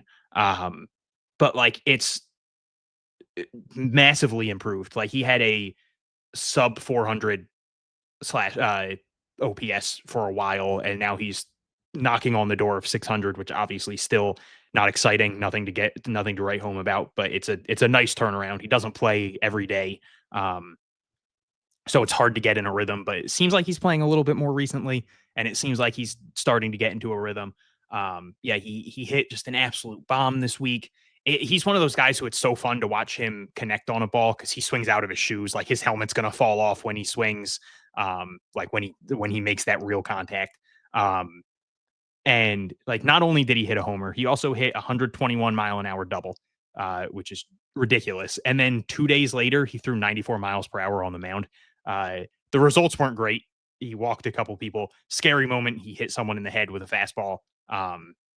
Guy was down for like 2 minutes and then kind of just got up and was like laughing. But obviously the coaching staff was like, no, you can't stay in the game. Like you just got hit in the face with a fastball. Like, please go leave and we'll make sure you're okay. But yeah, he's just, the fans love him. The announcers love him. The coaching staff loves him. Like that's someone that Liam Carroll talked with us last year about Albert Feliz. The players love him. Like that's someone that multiple players talked to us about. When I went to Lehigh Valley a couple weeks ago, I was talking to Philip Sykes and we had like a 15-minute conversation about Albert Feliz. Like they've never played on the same minor league team. And he was just like, yeah, that's the greatest dude in the world. Everybody loves him. Everyone's rooting for him. It's just, he's a guy that just is so easy to root for. Jason, also of the Pesci Report, made a joke about trading him for Joe Ryan, and me and Derek quickly shut that down. How dare you? He told it to me before he put it in the group chat, and I said, "Nah, you need like Joe Ryan and like Byron Buxton and like maybe some. I think Bailey Ober also needs to be cute, and I think the sweetener maybe Pablo Lopez as well. But like they also got to eat his contract as well for the sweetener to work, and then maybe that deal gets done." And obviously, we're talking about players getting released and stuff this time of the year. He is someone I'm slightly worried about in that case. He's only 22. He's picking it up. I think it plays to his advantage that he's in Greenville that he's a first baseman, because I feel like that's kind of a weak position for the Red Sox minor league system right now. So that might keep him around. Just they need bodies at first base. And I hope he gets more time in the organization, because he's always entertaining to watch. He's always going to do something. He's pitched like 7 times this year, and it's good to see him figuring it out at high A. It's not that he's ever going to be a 300 hitter or anything, but he's absolutely someone who could hit 20 home runs in a season if he's given enough time. So just getting to see him electrify the crowd a lot more recently has been really fun. Like he's going to hit near the bottom of the order, and he's genuinely a scary guy down there. Like, yeah, the 198 average, it's not like you're scared he's going to go 5 for 5 against you, but he is the guy who, if he connects on one, like your pitcher is going to be in a bad mood for a little bit, because he just gave up a ridiculous home run. And the last game he played in, I think it was the last game he played in, he went 1 for 1 with a homer and 3 walks. Like that's a phenomenal game for anyone. So yeah, just it's fun to see Albert Feliz playing good baseball, because like Jake said, he's not some big name, but minor league baseball needs those guys. They need those folk heroes that the fans can attach to. I, like Jake mentioned with Joe Davis, after Joe Davis was gone, like the next year, he wasn't even in the organization anymore. And they had like a big Joe Davis day where they were giving out Joe Davis bobbleheads, and he was like on a tractor. Like fans get attached to these guys. They love these guys. They did it in Worcester for Ryan Fitzgerald too. And he went and signed with, he got the key to the city. Yeah. I mean, they love Ryan Fitzgerald in Worcester. So same thing. It's like, yeah, this is what makes minor league baseball so great, is that it can't just be about the big prospects, the guys that come through. Like, I know that's because those guys come through and they're gone in 2 months. Like if they're a big enough prospect, you don't get to those, like, those kids don't get to make an attachment with them. There's kids in Greenville whose dads have yearly passes, who their favorite player is probably Albert Feliz, because they see him every day. Or I'm trying to think of a guy that's been there for a while. Ronald Rosario last year. I don't know. I'm blanking on names right now. Well, I mean, Albert Pujols is one of them, but I just think like that is what we've got here with him, and hopefully the Red Sox see. I know again, it's a results-based business, and you have to perform and consistently. I know that Feliz only really ended up having he only played a couple games in this series, but he is that guy. So hopefully he can continue to be that guy. But just in the interest of kind of moving things along a little bit here, we've talked really good stuff about Miguel Bleis. He hit another homer this week. Again, he's continuing to hit the ball well. I would love to see him get the opportunity to move up. And then Nelly Taylor hit a home run, went 3 for 11, but had 6. He had 6 walks. The eye of Nelly Taylor, amazing. 592 on base for the week, and then Yoferi Rodriguez hit 2 doubles. We'll talk maybe a little bit more about the sort of book being closed on the Quinn Priester trade, but yeah. So that's what I said. Greenville went from Brian Gonzalez to Albert Feliz, just generational. Right there, you go. Just generational, awesome guys, and it's and that's what you love to see. That's what you love to see. And just a Brian Gonzalez update: he is playing for the Royals High A affiliate. Which is kind of sad because he got 2 games in Portland last year. But he's still sticking around in the minor league. So it's nice to. I just actually looked up because I was like I thought he got to 20 homers last year. He had 31 in total, I think, in Greenville between his 2 years there. So yeah, I didn't want to bring that up. Other thing, Nelly Taylor had 6 walks this week. I just said that. No. Nelly Taylor had 6 walks, and Justin Reamer had 4 walks. Boom, okay. There you go. There's your walk stat of the week. That was just very funny. I had the other one. We listen to what each other say on the show. It's great. It makes for a great. To be fair, I was looking at Brian Gonzalez. It's like I do have a stat I want to throw out. Derrik, Dave O'Brien, McGuire over here. Hey, to be fair, I was looking at Brian Gonzalez stats. I do have a stat. There's a Greenville legend. Yeah.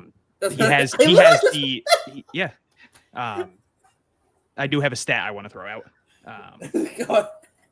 Nelly Taylor had 6 walks this week. God damn it. I just thought that was a really cool stat that no one mentioned yet, so I thought I'd throw that out. Well, another really cool stat is Yoferi Rodriguez didn't strike out this week. I have a lot to say about Yoferi Rodriguez. Yes, go for it. 9-game hitting streak, but technically 10 because he got an RBI single and then that game got suspended.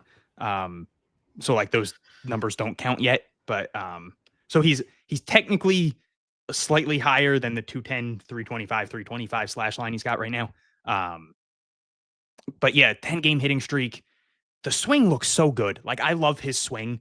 I feel like he's been better than the numbers. Not significantly better, but definitely better. Just someone that I think can absolutely turn into a doubles monster, just 30, 40 doubles.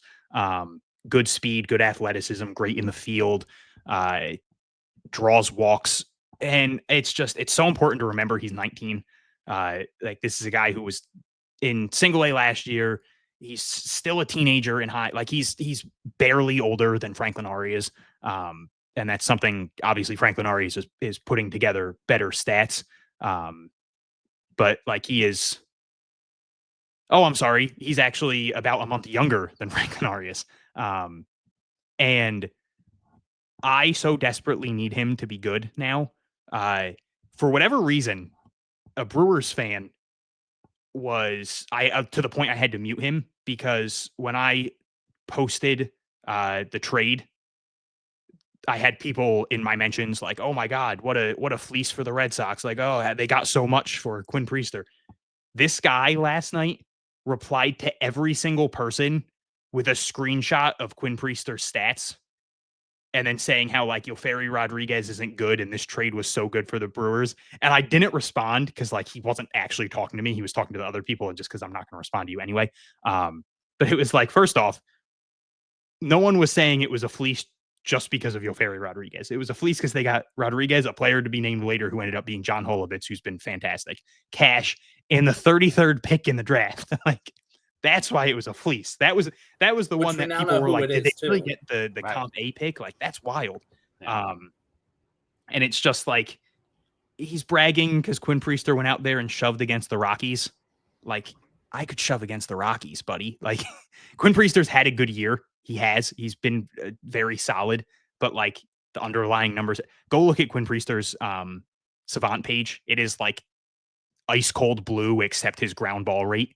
Yeah, I would say I had done this thing where I showed the comparison of his numbers of his Savant page to Brian Bayo. I would guess at this point that Bayo's Savant page looks better than Quinn Priester's does. And this isn't me trying to shit on the guy. Like, I like Quinn Priester. I think he's a solid pitcher.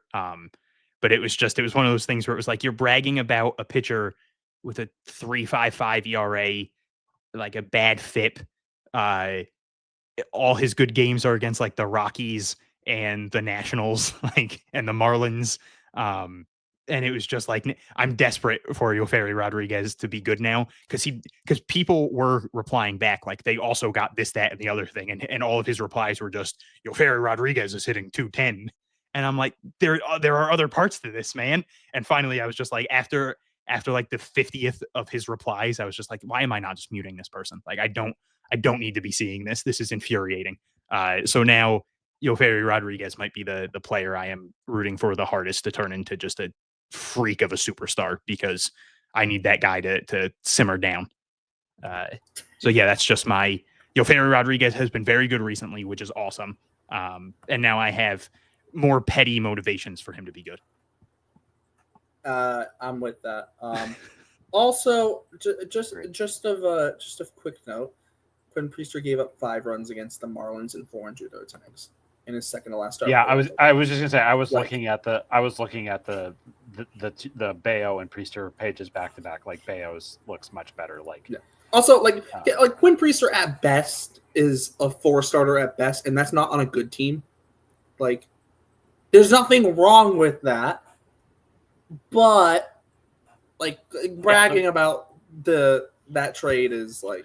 The Red Sox make that trade 10 times out of 10. And yes. and like now, and we'll see what Marcus Phillips develops into, but Marcus Phillips fits what the Red Sox want from a pitcher much more than Quinn Priester does at this point. So. Also, too, just the money in general from that slot as well.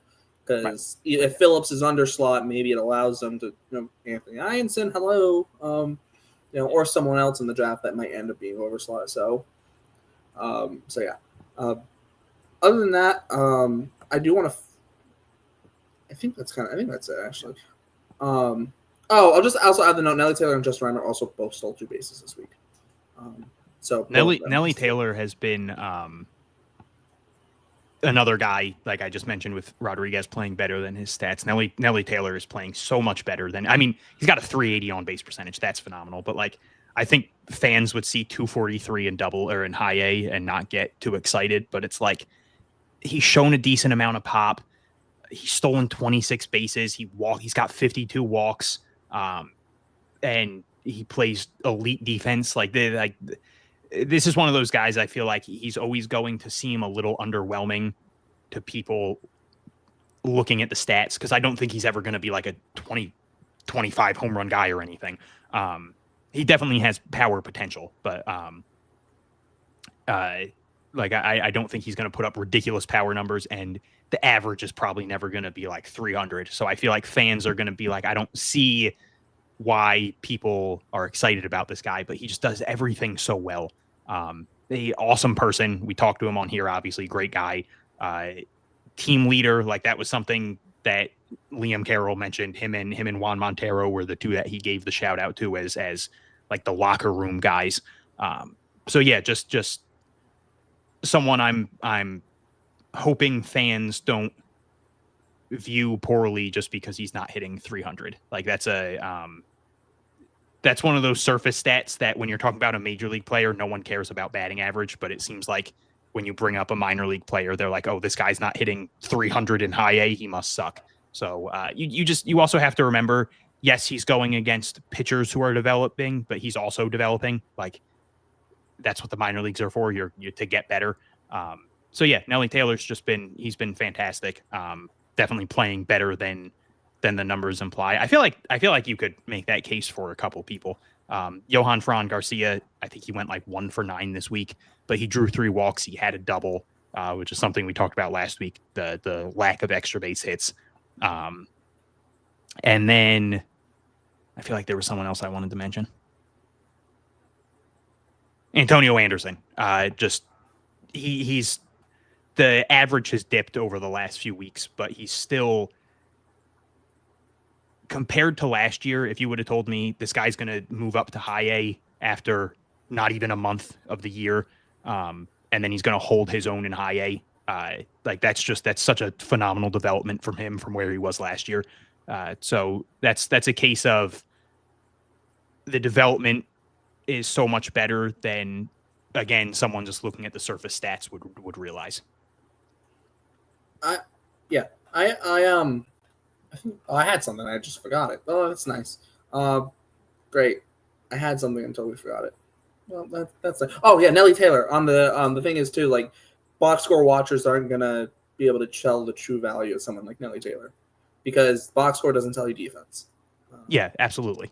Box score doesn't tell you that he robbed 2 extra base hits in a game and threw someone out at home. Yeah.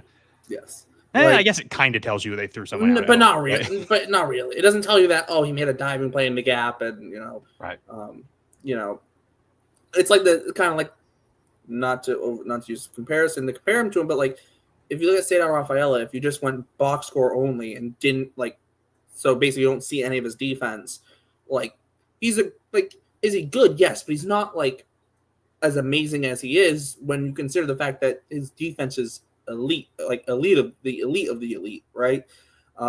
Someone like Nelly Taylor, where his defense is that good, 240 something average, even if it's one day Nelly Taylor's in the big leagues, he only hits 240, 250, but he's playing damn good defense in the outfield. He can run well, whatever.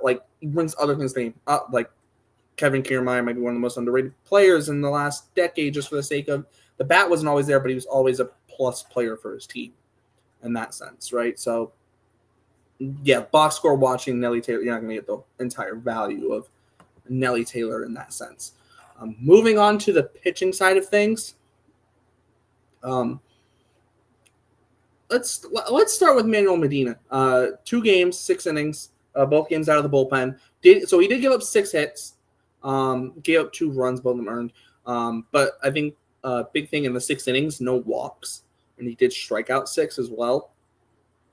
It is sometimes interesting to see guys kind of have this have 2 appearances out of the bullpen, but yeah, he still goes 6 innings, which I mean, it's not the same as starting one game and going 6 innings, but it feels a lot of times where with the Red Sox minor league system, it's you get a starter who can go, might be going 4 or 5 or 6 even, like we saw in Portland this past week, or you get some bulk guys out of the bullpen going 3, 4, even 5 sometimes. But then you kind of have more your reliever types who are going probably 1 or 2, and lower minors step 2. But getting 2 appearances that are going to total to 6 innings doesn't feel like it happens often. And he's only made 4 appearances in Greenville. 10 innings between them. He's given up 4 earned, 5 runs total. But he's only walked 1 of those 10 innings, right? So someone who – it's funny, he still has a picture in a Miami Marlins hat on his MLB.com profile, which is kind of funny. But he's someone who is – I think all his appearances have been multi-inning appearances, I think. I didn't check the game logs on that, so I'm not 100% sure on that. But 4 appearances at least in Greenville for that sake. So I thought it was nice to see him have a good week. Wasn't lights out in terms of still gave up 2 runs in 6, but that's solid. If that was a start, 2 runs, 6 innings, it's a quality start, right? So a quality week is what I'm going to term this for Manuel Medina. I'm calling it a quality week. So that's what I have.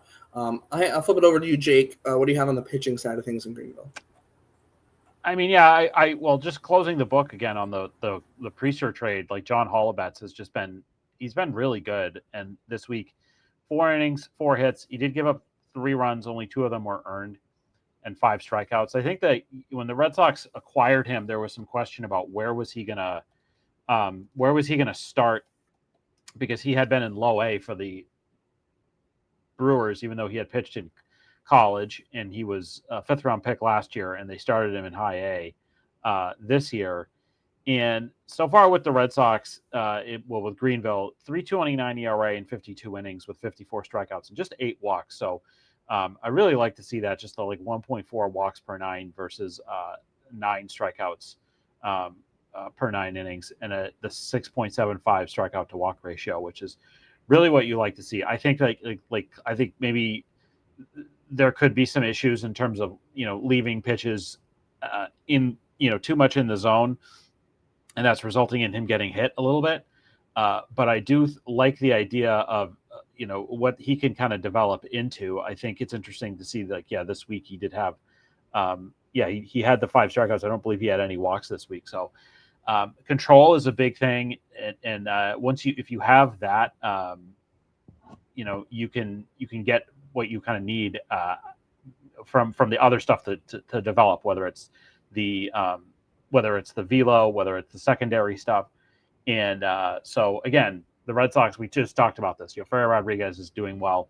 They had John Holloway is doing well, and they also have really great.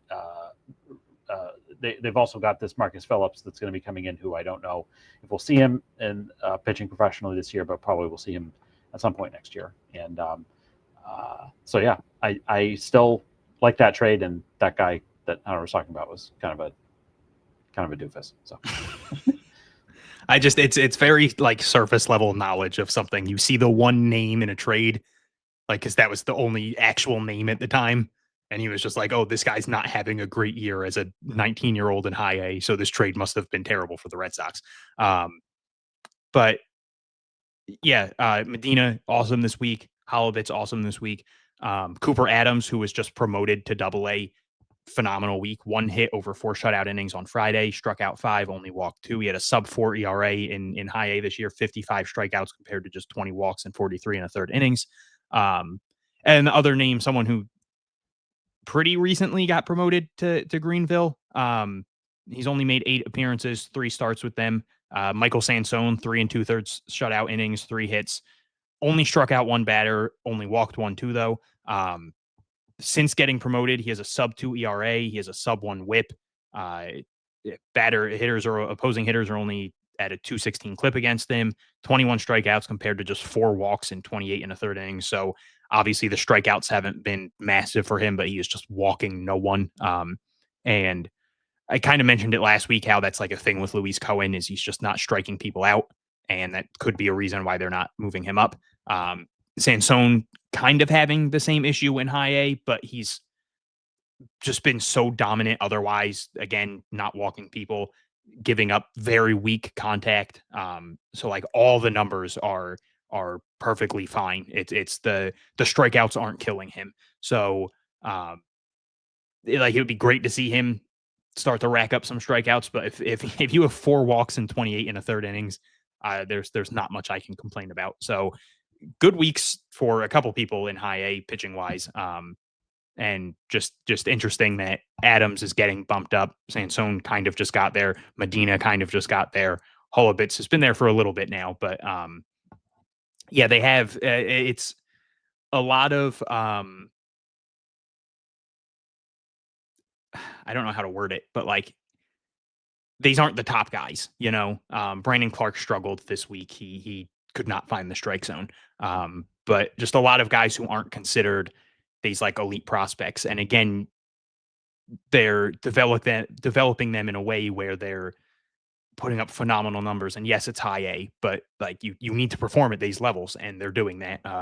So it's one of those things. It's so nice to see the depth that the Red Sox are developing in the entire farm system pitching wise. Noah Dean, I want to say his game got rained. I feel like he only pitched a little bit because there was rain. I don't remember, which I feel like has happened to him a couple times this year. And he has a 5 ERA this year, which is a little discouraging. The whip's high. He's walking people. But he's got 64 strikeouts and 47 1/3 innings. 236 batting average against isn't terrible. He is one of the best in all of the minors when it comes to whiff rate. So there's absolutely something there with him. And that's one of those things that's very interesting to me. Like Dean, we're seeing him have success at times, but he's falls victim to walks, and honestly, he's fallen victim. He went 2/3 of an inning this week. He gave up 3 runs, none of them earned. I think the first 2 batters got on via error. So just like it was a messy situation for him. So I actually don't think that game got rained out. I think that was just a short outing for him. But so like you're seeing those struggles, but you're just also seeing the pure dominance of him. And then you're seeing someone like Michael Sansone, who is not dominant on the mound. He's not striking people out. He's not getting a ton of whiffs, but it's working for him. So it's funny to see different philosophies working in different ways for different people. But like Dean is one of the more interesting arms in Greenville for me at the moment. Just not the best week for him. And then I also just want to mention, while we're talking about high A pitchers, Max Carlson, I believe, was transferred to the full season IL, right? I think he was transferred to the full season, and Garcia was 60-dayed. So those are 2 guys who we will not be seeing. I mean, I guess you could still see Garcia at some point, but it seems like we're not seeing Carlson this year. So more college pitchers who will be ramping up next year again. So just more, and Carlson and Garcia, both 2 people who just absolutely rack up strikeouts just at ridiculous rates. So yeah, just a ton of fun arms, and it'll be interesting to see what the Red Sox do with them. Because like we said, there's going to be a lot of movement, a lot of trades, a lot of cuts. I don't think most of those names that I mentioned are getting cut. They have been too valuable at the moment. But I think we'll be seeing a lot of movement. So it'll be interesting to see what happens, because it's just so loaded at the moment. I thought it was Fogel who got put on the full season. Might have been Fogel. Am I lying about Max Carlson? I think it might have been Fogel. Am I lying on Max Yeah, Carlson? it was Zach Fogel that got put on the full season IL today. Carlson is hurt though, right? Yeah, he's hurt. He is hurt. Yeah. He is hurt. No, he's definitely hurt. It's just, yeah, he has not pitched since June 11th, so it's been over a month. With that, I don't have anything else on the pitching side of things. So I think it's a good time now. We're going to actually, instead of continuing our run down the line, we're going to kind of switch things up. We're going to go over to Worcester. And I want to start with the fact that Jhostynxon Garcia was in the Futures game. So shout out. Last year is the show kind of a star-studded event for the Red Sox. This year, not as much. Garcia also did have 5 hits in 3 games in Worcester before going off to Atlanta. I almost forgot what city it was. Atlanta. He also drew 2 walks as well in those games. Garcia. I think it was a good kind of moment for us to kind of just quickly kind of just the year Garcia's had, because obviously being named to the Futures game is a really, really, really big accomplishment. It doesn't just happen by, nothing, by doing nothing. His numbers in Portland, he played 33 games in Portland, 256, 355, 393 versus 748 OPS. Since he's gotten to Worcester in 40 games, 292, 373, 532 for the 905 OPS. He's got 6 doubles, 2 triples, and 9 homers in Worcester. Interestingly enough, or at least I found this interesting, he hasn't attempted to steal a base in Worcester. I did find that a little bit interesting, considering I think it was 4 for 5 in Portland. So I did find that a little bit interesting. But he's had a really good year so far, and who knows what's going to happen with this whole Red Sox outfield logjam. Who knows what's going to happen with him. He is on the 40-man, though. But he's really made himself into a name, even more so this year, which I think is kind of it's a good thing for the Red Sox, because there's been question marks about some, I guess, the level of outfield prospects in the upper minors outside of him, really. And yes, the big league team has a log jam, but Alan Castro's Rule 5 eligible. What happens with him? Who knows? Hopefully he doesn't get traded. Yeah, Earhart, Tibbs is now there, which, beginning of the season he wasn't. But then AAA right now is kind of just Trace Thompson, Corey Rozier, Philip Sykes, McDonough's getting some time in the outfield, and Nate Eaton, who's kind of utility at this point because he's playing a lot more infield. So Garcia is really kind of the lead guy there, and the fact that he's on the 40-man, I mean, God forbid the Red Sox need another outfielder, which I don't know if they would because they already have like 10 on the roster, on the big league roster, according to my totally math. It's probably a 152% chance that he doesn't get called up this year just because they have so many outfielders. Hunter knows the reference, but he's kind of that next guy up in my opinion, at least considering. Although I think you'd have to see at least 2 of the current guys get hurt, at least 2. Yeah, he's on the Steiner math. He loves some Steiner math. He's on the 40-man, so yeah, like you're saying, like I think like that gives him the advantage that he would be the next guy up if they somehow the Red Sox needed to call up an outfielder, which it's hard to imagine that scenario. I feel like it would depend on the situation. Like if it was, let's just say someone gets traded and then someone goes down and it's a minor injury, I think it would be Nate Eaton. If it was just like, hey, you're going to be up for 7 days. But I think if it was like a, God forbid, someone's out for the year and you actually need like a full-time outfielder, then I think you would give Jhostynxon Garcia the call. But I think the reason for the no steals or the no steal attempts, I genuinely wonder if they're kind of telling him don't steal bases. Like, I think he's athletic. He's got enough speed. He's a good base runner. Maybe they're just like, we really don't need to see you stealing bases. Like, that's not doing much for us at the moment. Stay healthy, do things to not get injured. He's already a guy that goes all out defensively. He'll make a lot of sliding and diving plays. Maybe they're just trying to limit the injuries because he's a very valuable asset for them right now. He is someone who can be a major league outfielder probably right now. Like I think he would be perfectly fine in the majors. And he's also maybe their best trade chip. Like it's him or Franklin Arias. Peyton Tolley is probably their best trade chip, but I can't imagine they are trading him. And like Jhostynxon Garcia has the edge over Arias, where a team could put him in on their major league roster tomorrow and be happy with it.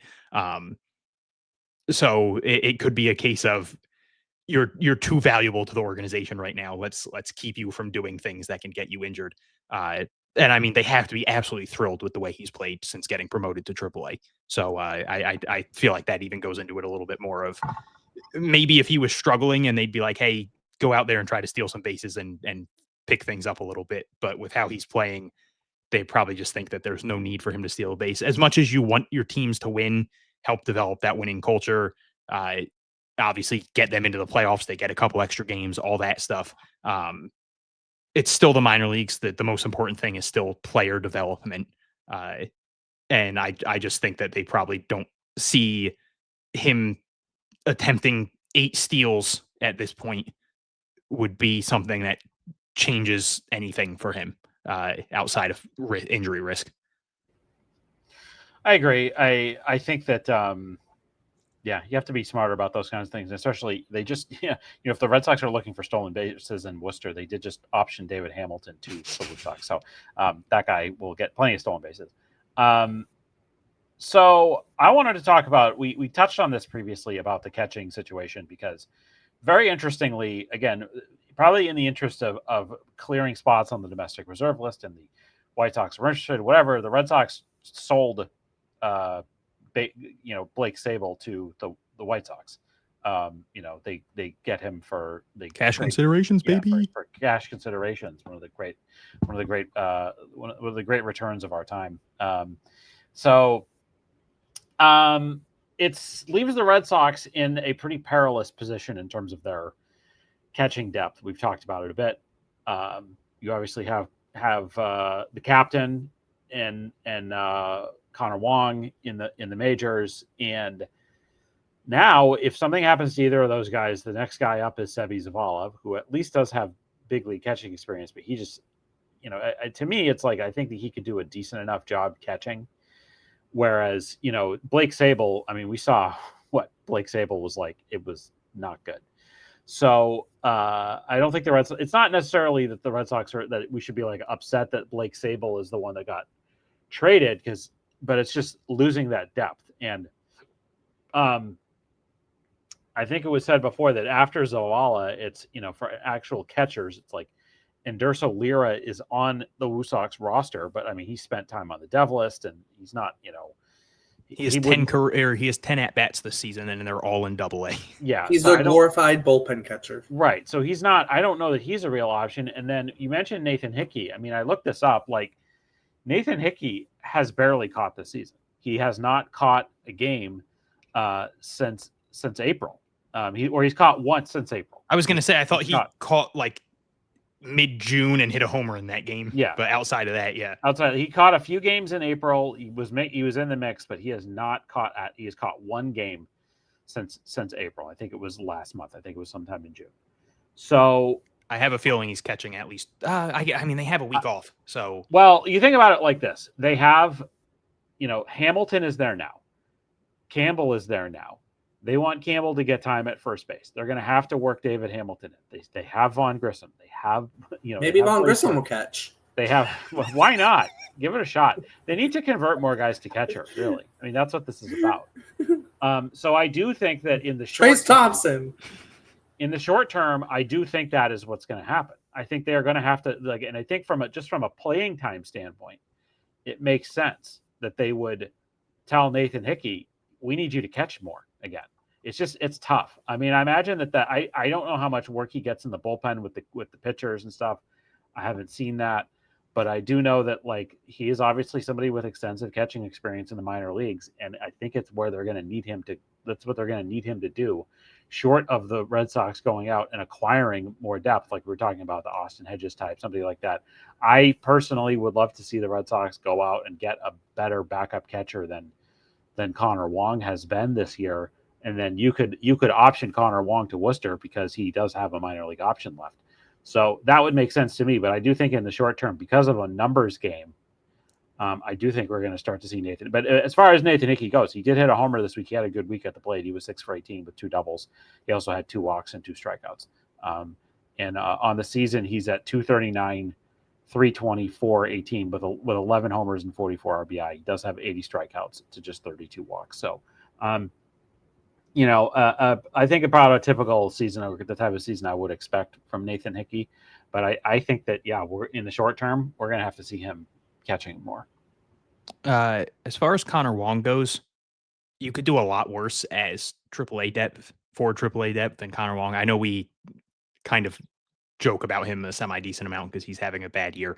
I don't think he's as bad as he's been playing, though. Like, it's kind of hard to be a 170 hitter who's 0 for 90 with runners in scoring position and no extra base hits. I'm not saying he's the catcher we saw last year where everybody was hoping this could be a guy. But if they got someone and Connor Wong was your emergency catcher in AAA, I would be more than fine with Connor Wong as a guy who, if something happens, you have to call him up for a week or two. But yeah, it does seem like unless a move is made very soon, we're going to see Nathan Hickey catching a lot more often,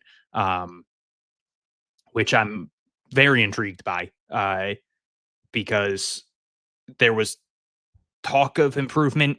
Like when he was first catching a little bit at the beginning of the year, it was like, oh, they were happy with how he looked in spring training. And I mean, I don't think he was catching much in spring training, but like on the backfields and everything, they were happy with the improvements. And then after April, it was like, no, you know what, you're a full-time first baseman. So I'm very intrigued by that. If it was more just they had multiple catchers and didn't really feel the need to put him there. But clearly they have a plan. You don't trade the only other catcher with major league who has played in the majors this year without a plan. Like Blake Sable was the only other catcher, not counting Wong and Carlos Narvaez, who have played in the majors this year. You let Yasmani Grandal retire, and now it's really just Sebi Zavala. So something's got to give. And like you said, Hickey had a good week. He's been decent offensively this year. At one point, he was hitting better, but he wasn't drawing walks. Now the average has gone down, but he's starting to have much better at bats. And yeah, they with David Hamilton going down, they have such a log jam right now. They, like you said, they have Vaughn Grisham, they have Christian Campbell, they have Tyler McDonough. They obviously then have David Hamilton, and then you have Blaze Jordan, like Nick Sogard. Like, these people have to play places, and a lot of those names are people that have played in the majors and who are all still pretty young. Like, Sogard's not old. Vaughn Grisham's 24. Christian Campbell's 22. Tyler McDonough's, I think, 26. Like these guys aren't young or aren't old. So it's not like there's some veteran who you're just like, if they don't get a lot of playing time, that's not going to kill anything. And I think I'm still frustrated with whatever they're doing with David Hamilton or Christian Campbell, because again, we're seeing him like catch. Maybe they'll throw him at catcher. We'll see him play first one game and then second the next, and then first and then second and then DH. And it's like, they know better than me, obviously. That's why they all have jobs for a major league organization. But it just, I feel like the constant jerking around can't be helping. Apparently he hasn't been super impressive at first base. I haven't think he's looked miserable, but I've seen a lot of other people not be super thrilled with how he's looked there. I have zero doubt that he's not working his absolute ass off. That dude's he's just a gamer. He loves baseball. Awesome person. It seems like someone who will do whatever it takes to improve at anything he does. So it's not a lack of effort or anything. I just think maybe they were expecting him to pick up the position quicker. But like, it doesn't help that you aren't having him play there basically every day. And I get it. You have other options. You can't just not play Nathan Hickey. You absolutely can't not play Blaze Jordan, who has been phenomenal this year. He's on a 7-game hitting streak.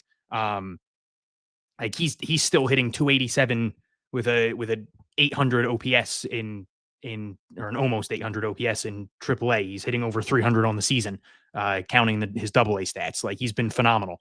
But Christian Campbell is like the guy right now. You know, he is the guy who scouts at the beginning of the year. Scouts from other teams were saying this is the best prospect I've ever seen.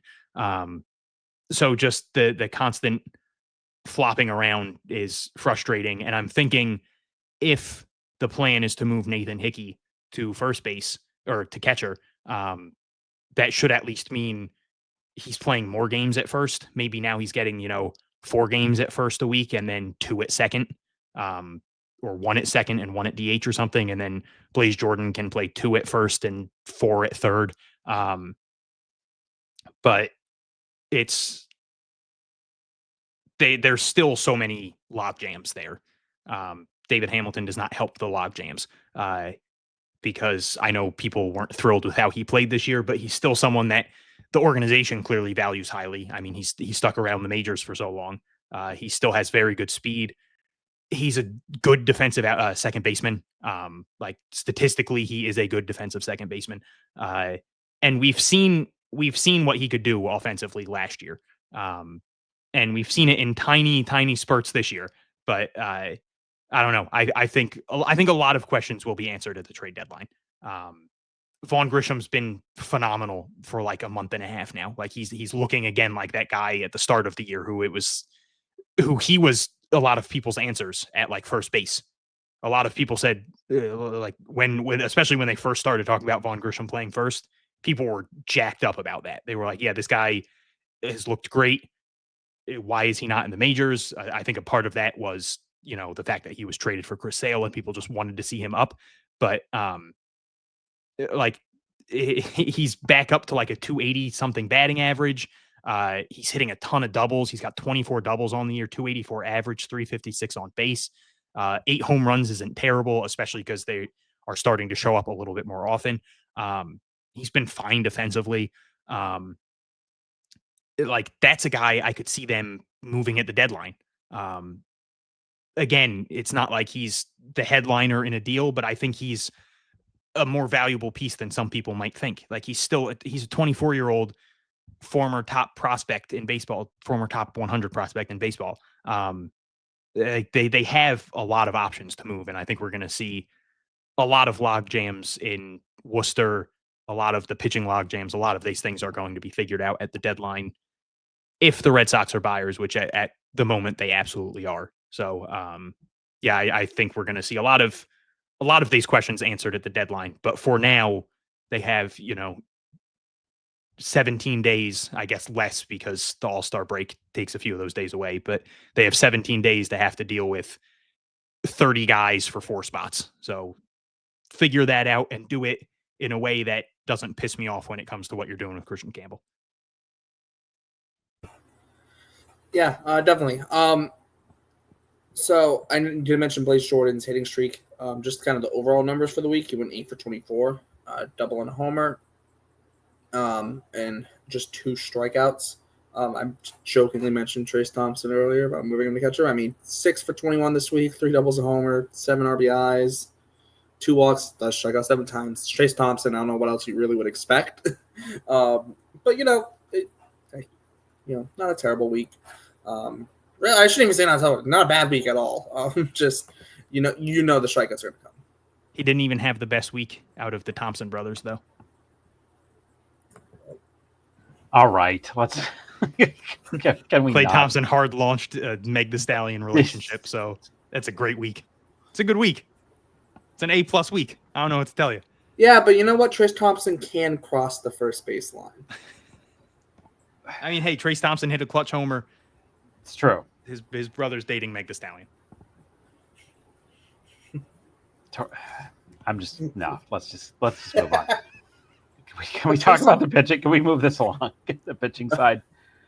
Let's see. Cooper Criswell, 5 innings, no runs, did give up 6 hits, did walk 2, 6 strikeouts in those 5 innings, but continuing to be big league depth. He's someone who's interesting in the terms of, I think he doesn't have any options. I'm pretty sure he's out of options after this year, so It's gonna be interesting. I mean, don't get me wrong; they very well could just keep him around until spring training.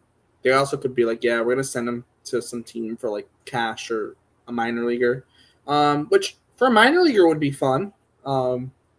Considering how the Red Sox, maybe the Pirates, considering the amount of trades they made with the Pirates this offseason. That was Emmanuel Valdez and Chase Shugart and 50 other people, it seemed like. Or the White Sox, considering, they got Yoker Fajardo from the White Sox, and I'm sure we'll talk about him when Salem comes up because he's been really good this year. So Criswell's interesting in that sense, but as of now, just kind of doing what you would hope for him to do as big league depth. Solid starts, nothing overly impressive, but just kind of doing what he does, I guess, is kind of the way to put it. It is what he does. And he doesn't have a brother that's dating Meg the Stallion. So at least as far as we know. So right now with Worcester, there's not a lot in terms of prospects for pitchers. And again, we hopefully we'll get to see like David Sandlin and Connolly Early and these guys get to move up at some point this year. And Kyle Harrison's not technically a prospect, but he's kind of the most interesting current starting pitcher in that situation. And, I think what happened with him this week was interesting. I don't really recall this happening in 2025 in Worcester, and it definitely would not happen at other levels where they gave Kyle Harrison 2 starts in the same series. He got a start. It was like being in the major leagues. He had the start, he had 4 days of rest, and then he pitched again. So clearly the Red Sox are trying to push his development forward a little bit. And once again, he was like okay in both starts in his own kind of respect.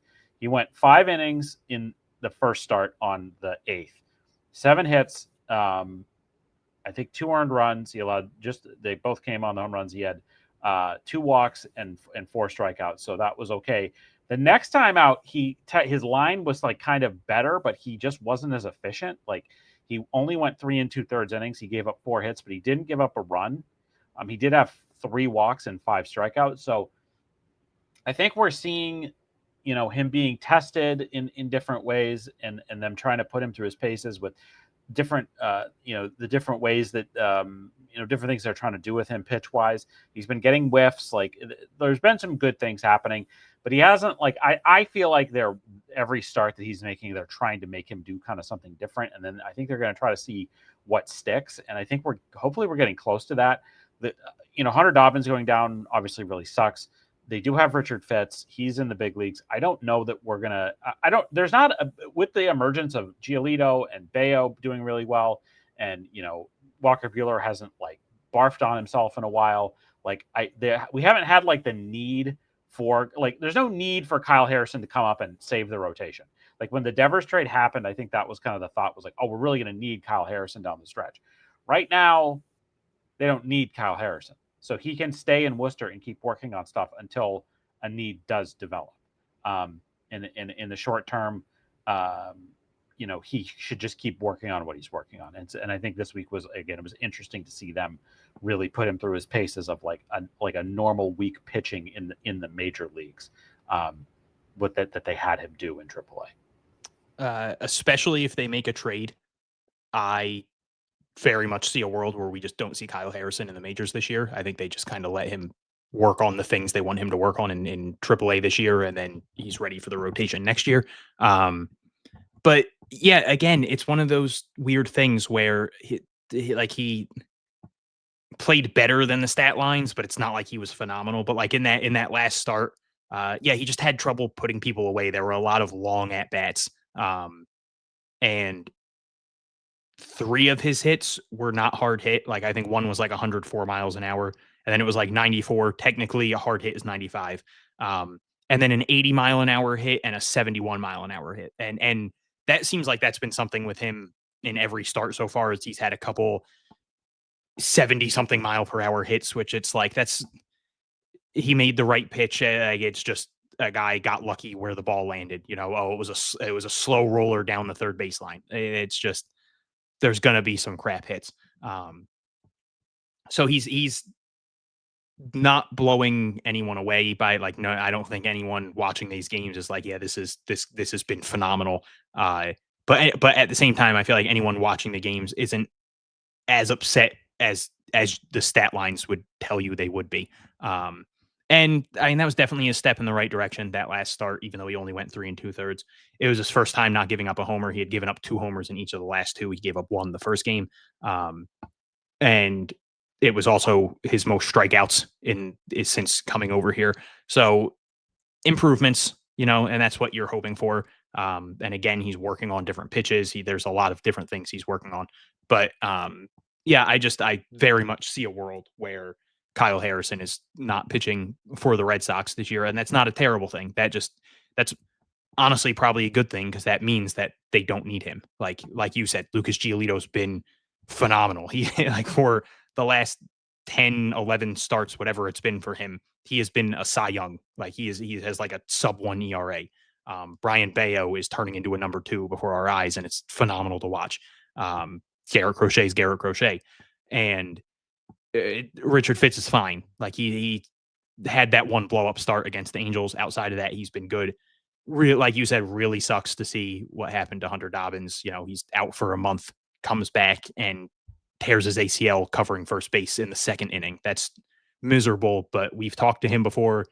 Everyone loves Dobby, like not just us, everyone. The fans love him. Anyone that's talked to him loves him. His teammates love him.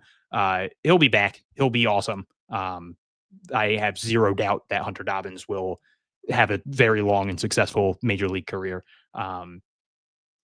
And yeah, Walker Buehler's been fine the last 2 starts. Like if he can do that every time, no one's going to complain about him being the number 5 in the rotation. And yeah, you expect them to make a move at the deadline. The rotation or the bullpen, one of them will be bolstered, maybe both of them. So there's a very plausible world where they just don't need Kyle Harrison this year, and that's obviously a good thing for the Red Sox.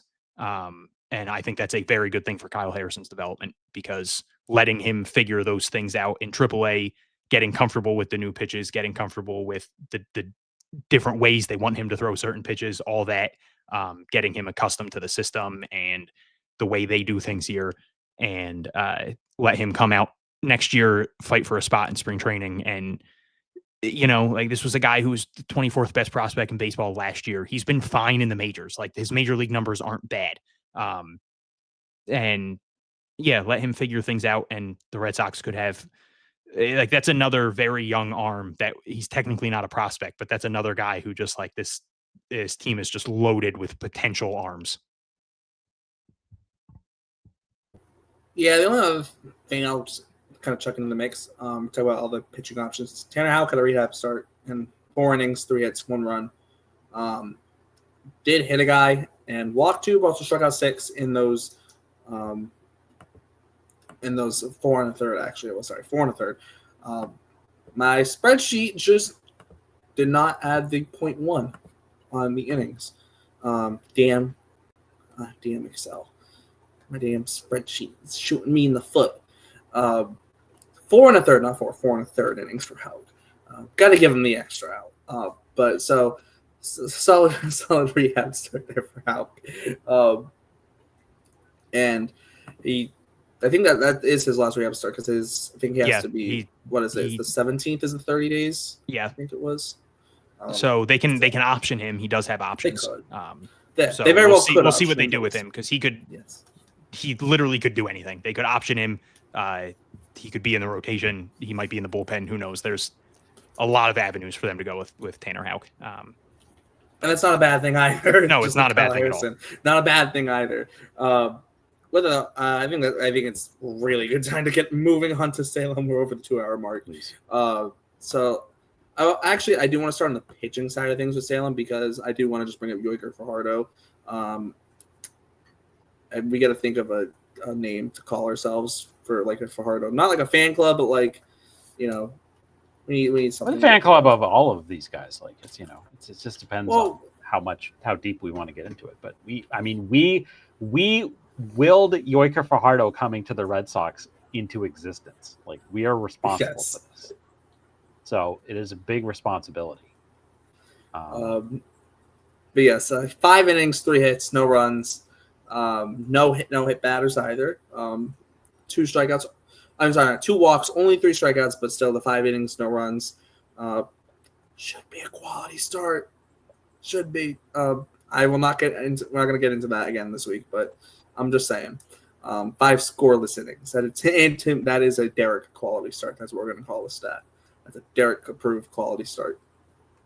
Another Derrik approved quality start is Luis Cohen, who continues to not strike anyone out, but 5 innings, 2 runs, only 1 of them earned, 2 walks, just 2 strikeouts in the 5 innings. But hey, pitching well. Like I said last week, I still want to see him get a shot in Greenville. Don't know if it's going to happen. The non-strikeout stuff does make it a little bit scary that he could potentially be a release candidate, just for the fact that they drafted 50 million pitchers too. It makes me a little bit scared of that. But like I said, I would really like to see him get a chance in Greenville, because he could. I mean, odds are no, but like he could be an outlier that makes it to the big leagues without ever striking anyone out. He could be an outlier. Yeah. For the pitching side in Salem, we talked about undrafted free agents. I'll just bring up, like, Calvin Bickerstaff was an undrafted free agent last year. 3 innings pitched out of the bullpen, 5 strikeouts, 1 walk, 1 hit, 0 runs. And so you can get good guys, undrafted free agents, like, after the draft. It can happen. Guy that they did draft last year, Griffin Kielander, 4 innings pitched, 2 hits out of the bullpen, 3 strikeouts, 2 walks. And Devin Futrell, another recent draftee, 4 innings pitched, 5 hits, 1 run, 2 strikeouts, 2 walks. So that's all I got on the pitching. Yeah, just quick note on Jhostynxon Fajardo, just that easily his best start in single A. It was good to see him get through 5 innings. It's the jump to the FCL to single A, I feel like, is probably a pretty monumentous one that doesn't get enough credit because just a lot of those FCL guys are never gonna sniff like even high A, and it's just that does feel like a very significant jump. Those are young guys still trying to figure things out, and I shouldn't even say that they're not gonna like sniff high A, but like it's just everyone is learning so much there. So I feel like it's easy to struggle, but it's also easy to dominate at that level. Like it's the tale of two cities there. Anything can happen. And then the only other name I had that I don't think was mentioned, Austin Ehrlicher, 2 hits in 4 innings, 4 scoreless innings on Friday, 7 strikeouts without walking anyone, 3.22 ERA, sub 2 batting average against, 123 WHIP, 15 appearances, 8 starts. He has 53 strikeouts compared to 25 walks in 44 2/3 innings. Very much feels like a promotion candidate soon. He's one of those college guys who got a tiny bit of time in single A last year. So especially if there are some of like the later round draftees that do end up getting to make a couple starts in affiliate ball this year, those later round guys I would assume would go to single A for 2 or 3 outings. So when you're making room, I feel like Austin Ehrlicher. That was an actual Freudian slip there. That was an actual accidental one. Austin Ehrlicher. Damn it, Hunter. Damn it. That was a genuine accident. I believe it. I believe it. He feels like a prime candidate to get moved up because he has been very impressive, even going back to last year. Like he's been very impressive in single A. He had like 1 or 2 really tough outings, but outside of that, he has been solid as a rock for them. So he needs to get promoted soon. I keep on staring at it, like the pronunciation of speaking with the pronunciation of his name. I think I brought this up a couple of weeks ago, but like Austin Air Rees, like yes, you did. Yeah. So I keep on like in my head, I'm like Austin Aries liquor. Combining the two. I don't know. My brain's like a jumbled and mess then of wrestling references right now. Offensively, I just had 2 names, kind of 3 names. I'll leave Enddy Azocar to someone else because I'm assuming everybody's going to want to talk about him. Yohander Linares went 4 for 10 with his first single A home run this week. 225, 292, 313 slash line, 2 doubles, a triple, a homer. He's driven in 12 runs. He's intriguing. He is a switch hit. Is he a switch hitter? Why do I feel like he's a switch hitter? He plays. Hold on. Now I need to look this up. Yeah. Okay. He's a switch hitter. Infielder. He's only 20. I feel like a couple times this year he's had like a really big game, but it's kind of like mashed between a couple like bad performances on both ends. Then like the 2 games leading up to it, he went like 0 for 4, and then the 2 games after it, he went like 0 for 4. So like you'll see those good moments. But the thing that stuck out to me this week was the person batting directly in front of Yohander Linares was Jhostynxon Asensio. And it was very funny to me. Like when he hit the home run this week, Jhostynxon Asensio was the person on base. I think he drove him in his very next at bat too. So it was funny to me to see Jhostynxon being driven in by Yohander. But a really good week for Yohander.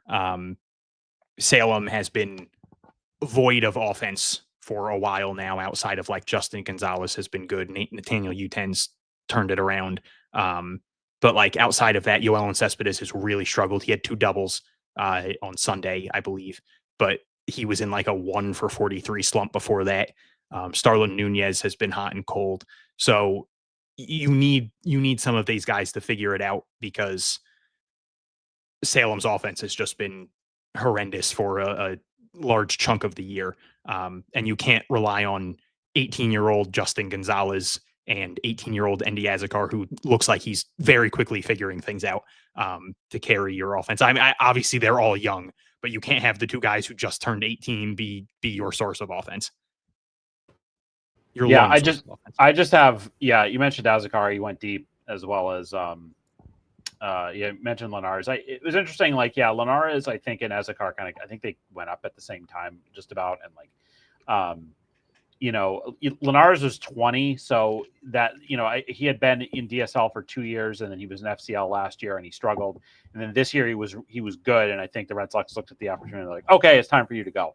Like, it wasn't necessarily like he was like blowing doors down in the FCL or anything, but so it's good to see him get his first homer in affiliated ball. The only other guy I had was about Andrew Bissett, who was 6 for 17 with 4 RBIs. Talking about, I think he's somebody that you'd like to see him be a little bit more consistent offensively too, as like kind of one of the better prospects in Salem too. So yeah, he's very much someone that I feel like he gets up to like a 280 batting average, and then you look a week later and it's down to 250, and then it's at 270, and then it's at 250, and then it's at 270. So yeah, he's very hot and cold, but he has had some big weeks for them. Okay. Yeah. I'll just interesting note. Musset and Salazar, 6 and 4 hits respectively, both had a double. 4 and 5 walks each as well this week. So both of them playing in 5 games, kind of interesting there. And I guess if we're kind of continuing our talk on the or somewhat re-picking up the talk on kind of the catcher front there, with the two of them, making it a little bit interesting, because it feels like what's going to happen with the catching situation throughout the entire organization, because it feels very kind of shaky. They didn't bring in a catcher, obviously, during the draft, but both those guys having nice weeks as well. But yeah, that's FCL DSL. Yeah. Did either of you guys mention Southern Nunez having 4 doubles, or did I miss that? No, I mentioned that he's been hot and cold. Yeah, but... that's what I didn't think. So 4 doubles for Southern Nunez as well this week. So time now for the FCL/DSL minute. Jake, okay, the stage is yours. I'm going to try to keep this to a minute. In the FCL, Gerardo Rodriguez 5 for 13 with 3 RBIs and 3 doubles. Denison Sanchez, pitcher, had a very weird outing. 4 2/3, 2 hits, 1 earned run that came on a home run, and he had 7 strikeouts. But man after Derrik's heart, he had 4 hit batsmen and 2 walks in the game. So definitely, trying to be a little bit more efficient there. But yeah, very interesting outing. He's had a pretty good season so far with them. In the DSL, we haven't talked a lot about Hector Ramos. He's having a really good year in DSL. He's only 17 years old. I think Dorian Soto's got a lot of the attention. He didn't have a good week. He did hit a triple. But he didn't hit much otherwise. His batting average dropped quite a bit. I mean, that's the issue. He still does have a 387 on base percentage so far this year in the DSL. He signed for $500,000. This past January. So he was one of the guys that got a higher bonus. So, and then, Dorian Soto just keeps hitting 6 for 15 this week with 2 doubles. I'm happy you mentioned Gerardo Rodriguez, because someone asked me about him the other day, because he got a cup of coffee in Salem last year and he hit 381 with a 409 on base. And they were like, what's going on? Why did he go back to the FCL? And now he's playing decently well there and he's still not up. I don't have a real answer. My genuine guess would be they want him to show some power. He went 8 for 21 in Salem last year. All 8 were singles. And I know for a fact his first hit was like a slow roller to third base. I'm genuinely pretty sure like 5 of his hits were infield singles. And then this year he's got 16 doubles, no triples, no homers in the FCL. I could see that just being a thing. They want him to get a little bit more muscle, to get a little bit more of a home run swing. He's got 4 career homers and 350 career at-bats. So that just might be something they're trying to work on with him. That's just a complete guess, but just based on my memory of him in Salem, he did not show much power to really get the ball out of the infield. I mean, he's caught a lot this year for FCL, so the opportunity is there, but anyway. All right. Well, with that, a little bit more than a minute, but it's okay. It is now time. We just called the FCL minute and then the DSL minute, because that was about 2 minutes. So actually, it worked. That would work well. Damn it! All right. I'll try to do better. It's now time for Guess the Prospect. Fault. Yeah, it's blame Hunter. It's okay. It's okay.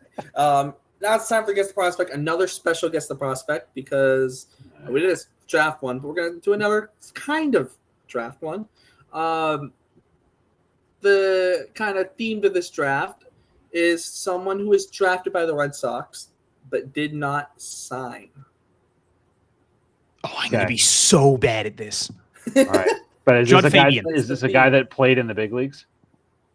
Maybe. Maybe? All right, fine. Yes. Okay, all right. How much? I don't know.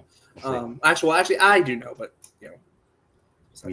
I just will give in. I was thinking about doing Kirby Yates just because he's he's like the earliest pick that didn't sign that's still in the big leagues. So shout out Kirby Yates. I think it was a 2006 draft or 2005 draft. I think it was 2005. I think out of high school. So shout out Kirby Yates. I know 5 unsigned draft picks, so I'm just going to start shouting them out after your hints.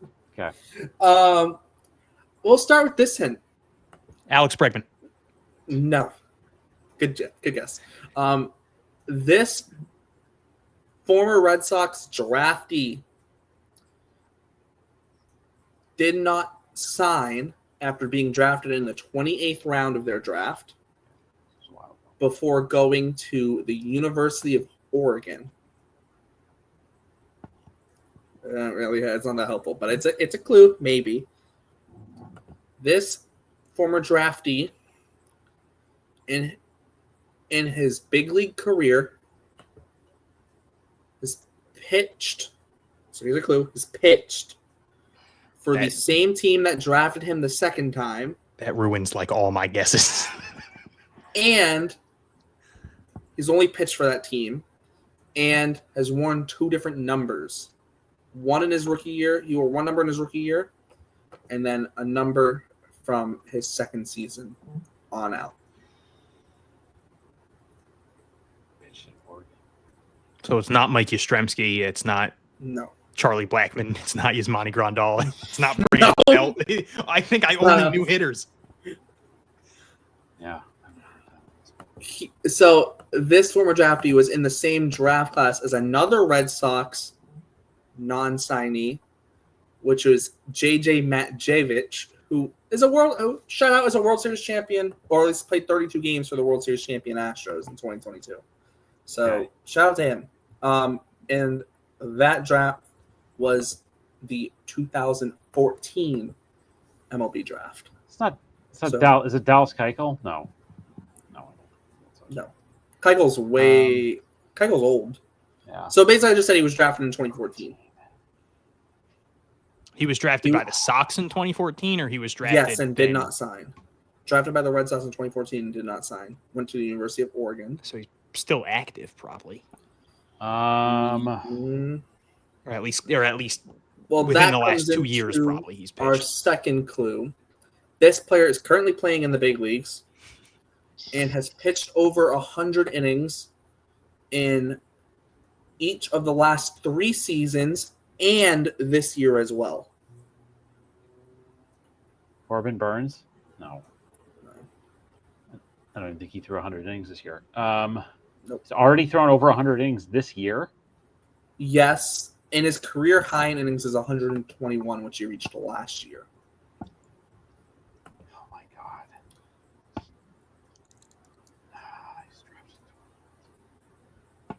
This pitcher has a complete game shutout this year and pitches for an East Coast team.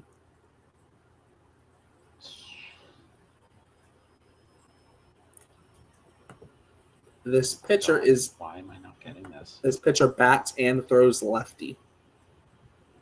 And in the timing of the show is an all-star for the first time this year. Jesus.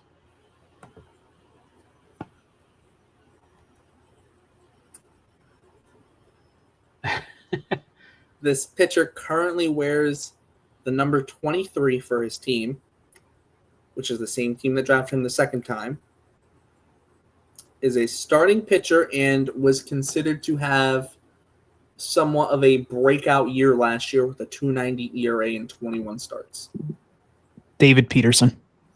Hunter's got it. I think he's the guy. I believe I said the other day he was a snub, and then someone in the group chat was like, he wasn't snubbed, he's in it, and I was like, oh, I'm stupid. Wow. My next clue was going to be that.